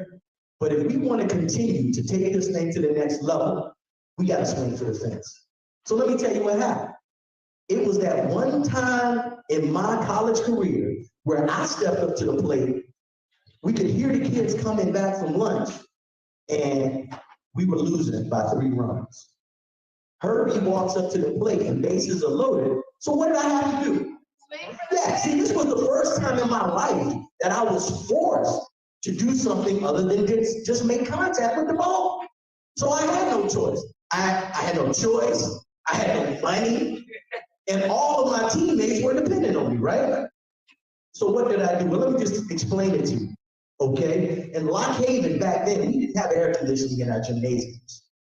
We had 2 levels. We had the lower level, the upper level, divided by a big rail that went around the gym, and we kept the doors open, and they had these big helicopter fans in the gym, right? So I just want to set it up for you. So I get to the plate, the pitch comes, and I swing so hard that I spin around and fall on my behind. So I get up, shake it off, and I'm talking, I gotta do it, I gotta do it. So then the next pitch comes, it was a ball. Next pitch comes, I foul tip it. The next pitch comes, true story, you can check it out on my Facebook page. I swing, and not only do I make contact, I knock it over the rail, it goes through the corridor, it goes into the parking lot. No lie, no lie. And we won. And that night, you know, I didn't have to pay for the refreshments. I'm not gonna tell y'all what kind of refreshments, but y'all can leave it up to yourself. But the moral to that story is, I would have never even attempted to swing for the fence if I wasn't forced to. So the first challenge that I want to give everybody out today is don't wait until you have to swing for the fence. Let me say it again. Don't wait until you have to swing for the fence. You need to swing for the fence every time the good Lord rises you up in the morning and starts you on your way. That's right. Okay? Because guess what happened after I hit my first home run? Well, believe it or not, every time I stepped up to the plate, I swung for the fence after that. And I hit several home runs that summer and the summer after, and the summer after. So folks, the way you hit a home run is you swing for the fence. Now, I got some things that I always say to all my people back in the VA, and I'm gonna tell you this. I need y'all to repeat after me. Never say can't. Never say can't. Say not yet. Not yet. But soon. But soon. With practice. Never say can't. Never say can't. Say not yet. Not yet. But soon. But soon. With practice. Folks, I have that up in my office, and when I started teaching in 1991, I hung that in my classroom. Because we don't want to hear what you can't do. We want to build capacity to help you to do things that you didn't think you could do. And that's our job. That's what all of us in this room are called to do. The next one says, teamwork makes the dream work. Well, what I've done is I've defined these, because when you start at the top and say, never say can't, say that yet, to practice, it is our, not mine, but it is our ability to listen and connect with all people, building positive relationships regardless of circumstances or backgrounds. That's what that's all about. When you talk about teamwork makes the dream work, it is our ability to ensure collaboration, communication, connection, and care through building trust and respect. We call those the 4 C's. And the next thing that I'm going to talk about, I think is the most important. It's called a sense of belonging, which is our ability to make sure people feel physically, socially, emotionally safe, knowing they are valued, empowered, and are learning. So let's go to the next slide real quick. I'm safe. I appreciate the participation. But what I want to share with you is take a picture of this, write it down. These are the 5 pillars of creating a sense of belonging. All of us need to create environments, places, and safe spaces where people feel safe. And that's just not physically safe, that's socially and emotionally safe as well. You know, we talked about stuttering, right? I played drums and I was a severe stutterer. I was captain of the wrestling team, but we used to have to read Moby Dick when I was in 11th grade. And if y'all read that story, that book is this thick. But the problem with that is back then we sat in rows, and because I was a stutterer, I would count the people in front of me, and I would count the paragraphs, and I would start rehearsing. And I would, and my heart would beat, my palms would sweat. And then guess what I would do? I would take my drumstick out of my book bag, poke the girl in front of me so I could get what? Trouble get sent out of class. Get sent out of class because the captain of the wrestling team, the drumline captain, didn't want to be embarrassed in front of his friends. See, I didn't have the courage that Saucony had back in the day. I ran away from my problems. I had trouble facing them. So I would find a way out. So as an educator now, we talk about how to create social and emotional safety so that everybody's emotionally safe, because that's just as important as being physically safe. Let's look at value. Value. How many people want this $20 bill right here? Cool, cool. Now, if I would have balled it up, how many people would still want it? If I would throw it on the ground and step on it, how many people would right? But what's the moral of the story? No matter what condition it is in, it still has the same what? It still has the same value, right? Think about it this way. Parents send us the best they have, right? Right? We may be a little messed up sometimes. We may be a little crumbled up, but you still have the same value. Keep that in mind. Number 3, empower. We need to give people voice and choice in our organizations to make sure that they know that they're a meaningful part of our organization. We can't do everything for everybody. We need to create environments where we allow those 4 C's so that the teamwork will make the dream work. The next one is learning. I am here taking notes. I am recording things on my phone. I am emailing myself because I'm going to take back all of the things that I learned from you all. I'm going to take them back to Sweet Carolina, VA. Okay? So we have to model being lifelong learners so that we can continue to grow. And last but not least, the most important pillar is we have to create environments. If we want people to be innovative, outside the box thinkers, creative, we have to create an environment where people can make mistakes without losing their dignity.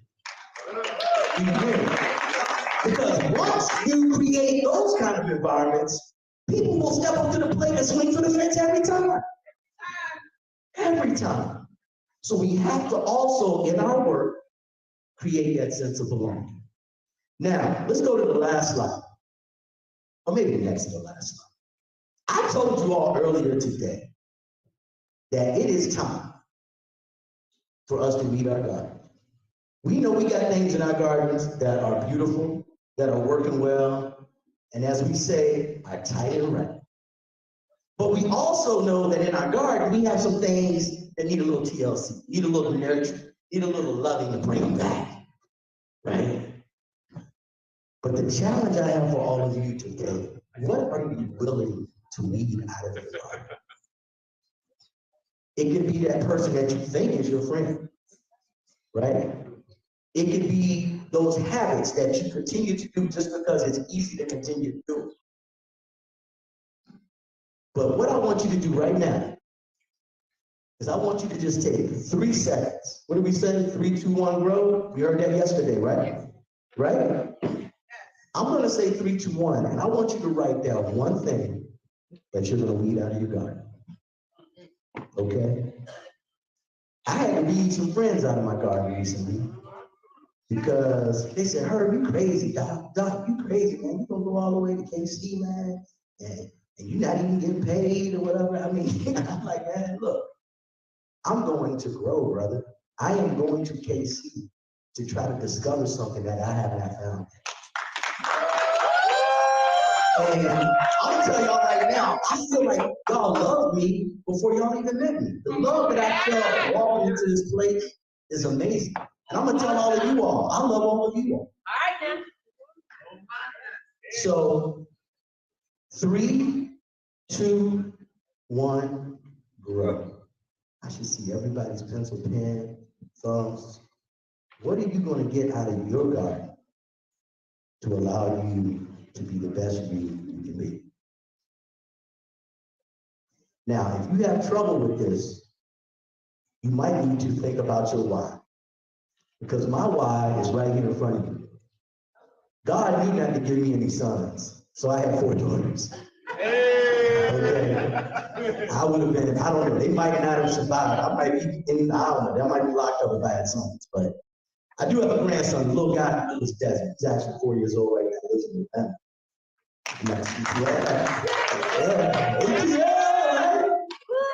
But make sure you understand your why if you're having trouble. And I'm gonna leave you with this. Swinging for the fence is not gonna be easy. You know, it's funny, yesterday we heard a lot of stories about mules and farmers and dogs, but guess what? I got one too to close us out. See, there was a story about a farmer and a mule, and this mule was walking across the pasture in Kansas City, and it was 108 degrees, like yesterday. And the mule walked past the well and looked down in it to get a drink of water. And then the mule went down a little deeper, and the mule fell down in the well. And said, oh no, I'm falling in the well. And then the mule started praying or praying or praying or praying, whatever mules do when they fall in the well. And then the mule yelled up and said, farmer, please help me. And the farmer said, man, that mule eats all my oats. Don't do any work. I got to clean up after that mule. Guess what? I'm going to bury that mule in the well. So what the farmer did was he went and got a shovel, went to the well, started shoveling, and started dumping food. Shoveling that dirt into the well. And the mule was about to panic. But then the mule decided he wasn't going to call Oprah. He wasn't going to call his mama. The mule said, you know what? Every time that dirt hits my back, I'm going to shake it off and step up. Shake it off and step up. Shake it off and step up. And what the mule continued to do was to shake it off and step up. So what eventually happened to the mule? He stepped out of that well. And that's what I want to leave y'all with today. No matter how good we feel, no matter the gifts that we have, obstacles are going to come our way. And I just want you to remember to just shake it off and step up. Hey, that was a word from God.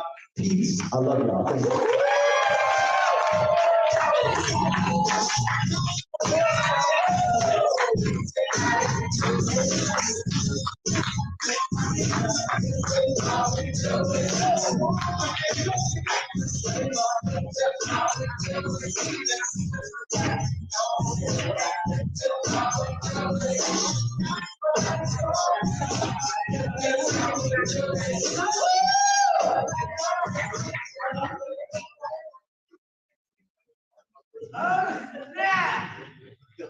Oh, snap! Let's hear it again. Put your hands together.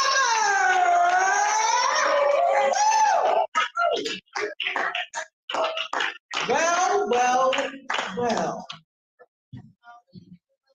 This is how we do it. This is how we do it.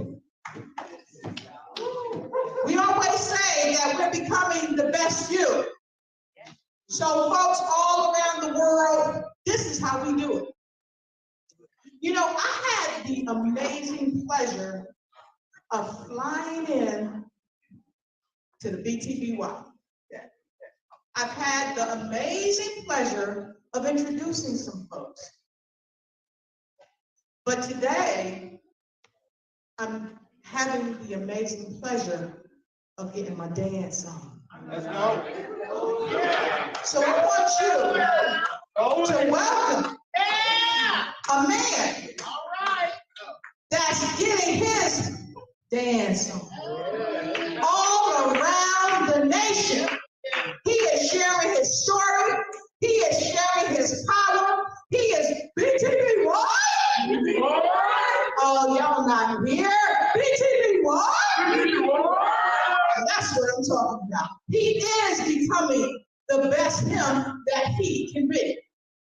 So if you would, let me get some dance music. Stand to your feet and go ahead and breathe.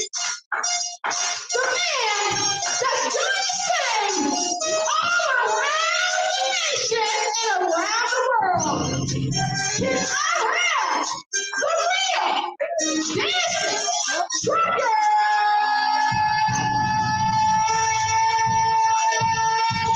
Stand up, baby, and meet me on the stage. Bring it out, baby. Come on through. Everybody get to your feet. And let's dance. That's it. Bring it on up. Woo! Hey! Look at the person next to you. Go ahead. Feel the groove of the BTV ride. BTV what? Come on, y'all hear me? BTV what? That's what I'm talking about. So, those of you that joining us virtually, come on and see. Woo! All right. Y'all, this is something we expect to join us tonight. Bring it down.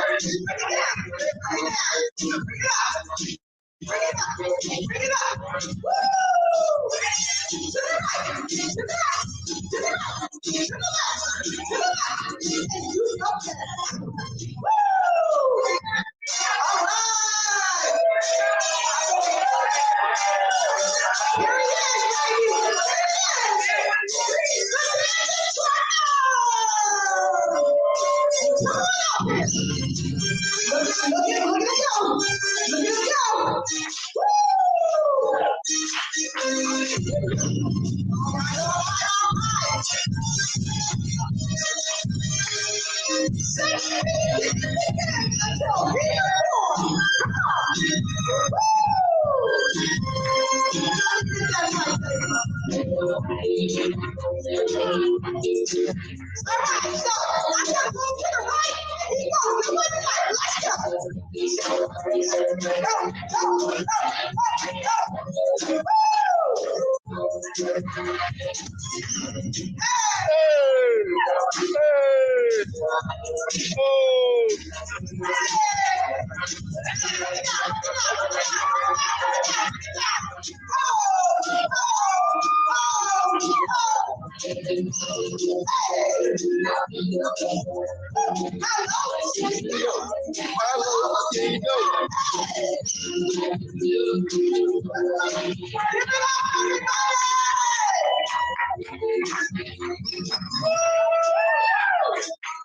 Thank you so much for being here.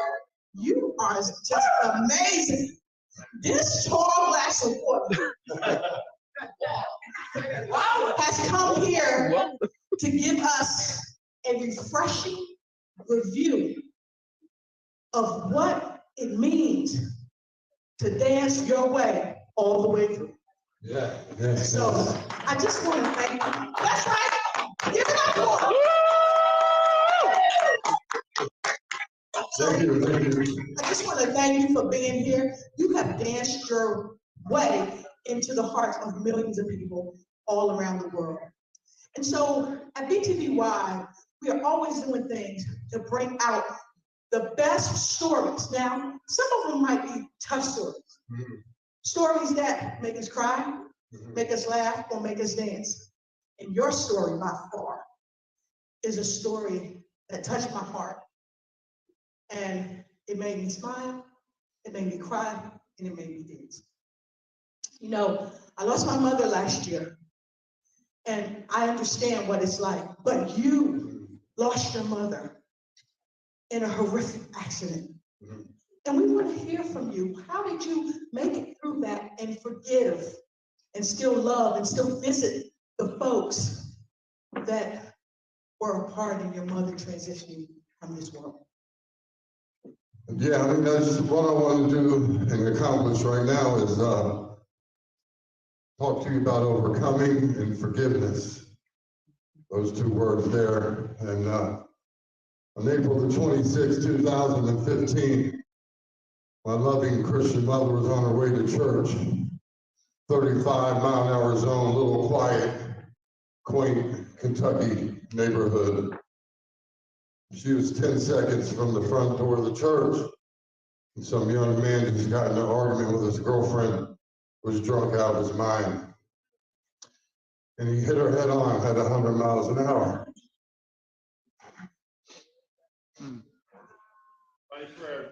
Yep, we're here for you, brother.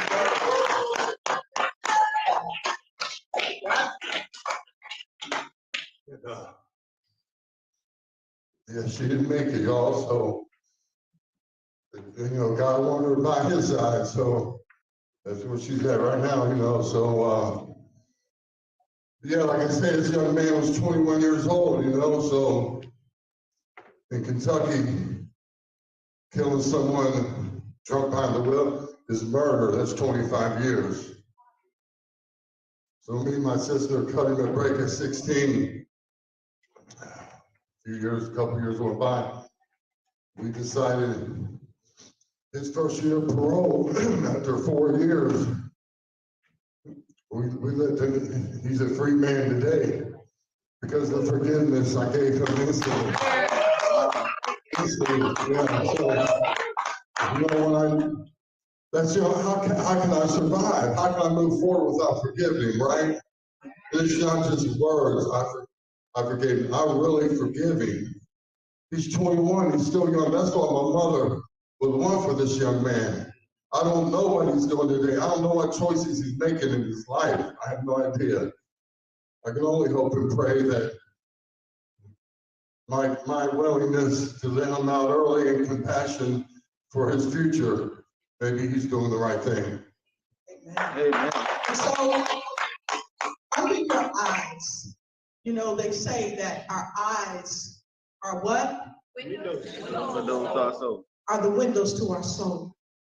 And under your eyes, you have two tags that really stand out to me, but you also have the butterfly that allows us to change and become better. You have the rose. You're giving people their flowers while they can smell them. But I see faith standing out.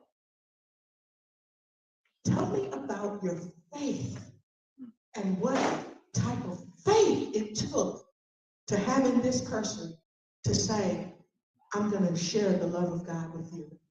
Tell us about that. Yeah, I mean, that's exactly that. I was raised in the church, went to church 3 times a week. You know, that's a lot to go to church, but thank you, Mama, for dragging me to church, taking me to church, sending me down, listening to the word and the worship of all the great music being sung. And that's what got me through was my faith. That was it. That was it, you know. Yeah. That's you know, right. Yeah, and how can we get better? Some of you all out here right now is relating with me. Someone out here suffered through a tragedy, had a loved one die unexpectedly. Can you blame God? Can you say, why me? Why God? No, I've never did that for a second. Not for a second did I ever blame God. It was time. It was time. God is still good. No matter what happens in my life, unfortunately, He's still good. He's still good. And faith and sharing and love and grace and mercy is a part of what BTY is about. Those are just a few words, when we talk about BTBY. But I want to know what compelled you to be BTBY. What compelled me? Brenda reached out to me. Thank you, Brenda. And I'm terrible with names. I'm bad to say Barbara and embarrass myself, but Brenda, yes. So yeah, I mean, she reached out to me, wanted me to be here, and anytime I can share my story and maybe dance a little bit. Yeah. What a wonderful hotel, and my bed's nice and comfy. The pillows are nice and soft. So yeah, great. We're living good here. So what would you share to all the BTBYers all over the world? Because we're everywhere. We're in the UK, we're in Germany, we're in the United States, we're everywhere. What would you share to those that are BTBYing, and why should they BTBY? Yeah, I mean, becoming the best you, I think I'm kind of a small example of that, not letting tragedy ruin your whole life, not letting unfortunate things that happen in your life get you stuck. Man, thank you, Jesus. Thank you, Jesus, that you used me, a dainty trucker who looks like I like. I know this is self, right? I put the tattoos on me. But it is what it is. But to use someone that looks like me, he's using me. He's using me. I mean, I'm not going to brag. I don't even like talking about all the influence I have worldwide. Because it's not about me. Tall guy before me was. Yeah, man. I cried when he was up here talking, because it's not about this. Ain't about me again. I'm gonna repeat what everyone has said. This is not about me. This is about you, right? Me putting a smile on your face. You know what I'm saying? But of course it helps me too. But man, just keep moving forward, and I don't know, find your passion, find your purpose. Find your passion, find your purpose, and keep moving forward. Don't let nothing stop. Be unstoppable, like Mr. Terrence. Give me a beat! Give me a beat! You give me what? Let's get some music. Start. You got your crown on your head, you're leading with love, and you're leading with dancing. So keep your dancers right off the stage. Let's go! Let's go! Stand to your feet! Stand to your feet! Woo! Come on, everybody, get on your feet! You got your feet! Let's go! Woo! Woo! Woo! Hey! Oh, yeah!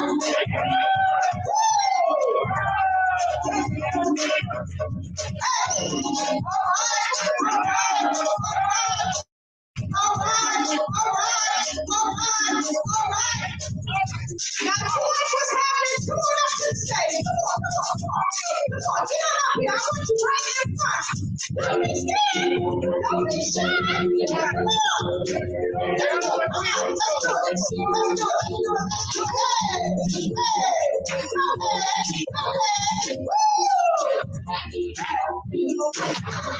go.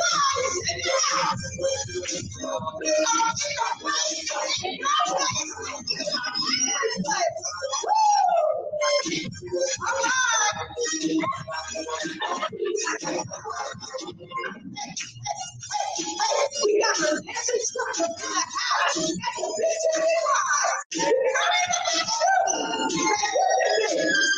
You got a groove. Let's get it. Let's get it. Woo!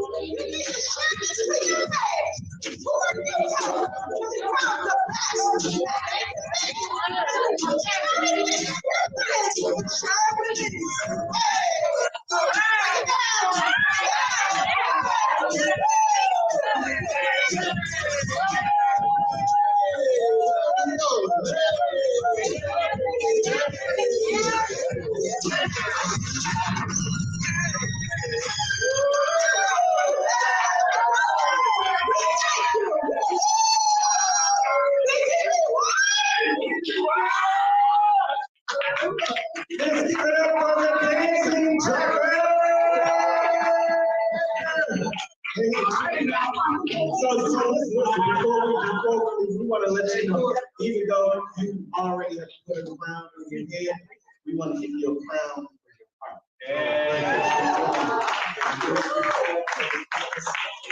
heart. The service of God and you do it because you know that you're making a difference. And because of that, Amen. Give it up to him. we told y'all that this was not a conference, it's a what? We told y'all it's not a conference, it's a what? We told y'all to say the conference is a what? Have you experienced something today? Did you experience something today? Clap your hands.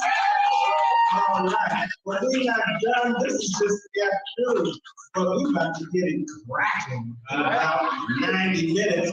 Come back in here looking fly, ready for the black tie event. We got a lot happening tonight. We've got.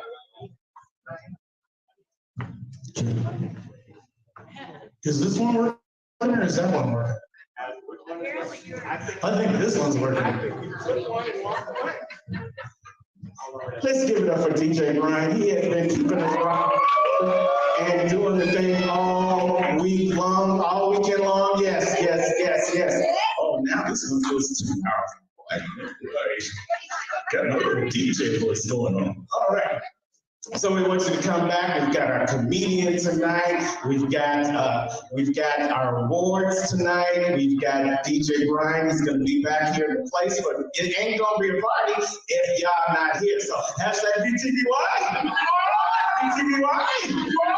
All right, we'll see you back here at 6:30.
Hey folks, there you go. This is your girl, Dr. Lotus Trichet, here at the BTBY, and we are on a quick break. So listen, once we come back from break, we are going to resume the broadcast.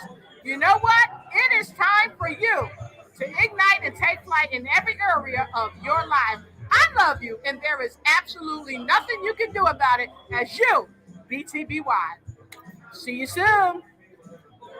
That's right. And oh, by the way, make sure you tag a friend and tell them to come on in. See you shortly.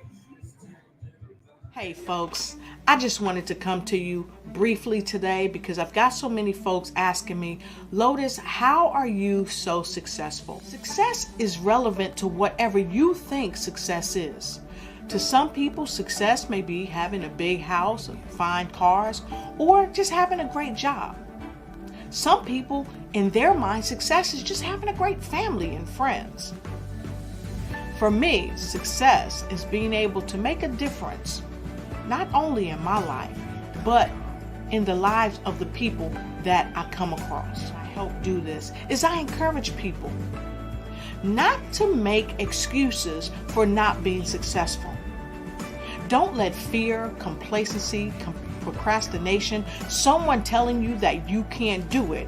And the most important thing, number 5, you telling yourself that you can't do it. See, you got to rise above giving yourself excuses. You've got to give yourself every reason to win. After all, you are a winner. So today I share with you, don't make excuses. Make moves. See you.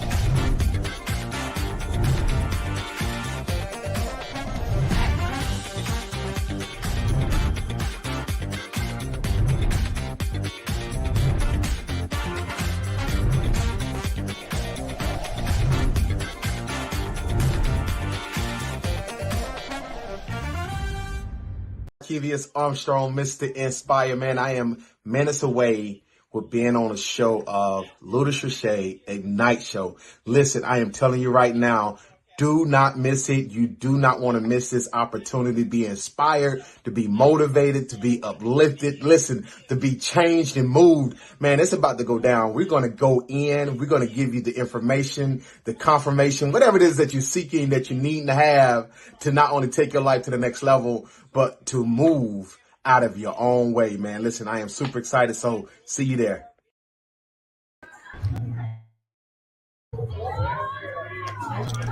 It's your time, and the Becoming the Best You conference in St. Louis is where you want to be. This 3-day event featuring over 35 impactful speakers with 16 breakout sessions to choose from will help you achieve the best of your life for the rest of your life. Come and dance the night away on Saturday night at the Black Tie Affair and enjoy the live entertainment as we close out Tickling Your Funny Bone with comedian Jeremy Nunez. Get your tickets today and we'll see you there. That's right. That's where we were for the recent BTBY. It was in St. Louis, and now we're here in the lovely city of Kansas. And if you haven't bought your ticket yet, go ahead and get your ticket. Come join us virtually because we are everywhere you want to be. And so we invite you to BTBY. BTBY. All right, sweetheart. We'll see you here shortly. Make sure you're BTBY as you ignite and take flight in every single area of your life. We'll be back. Thank you for watching the show. And remember, always follow us on Facebook.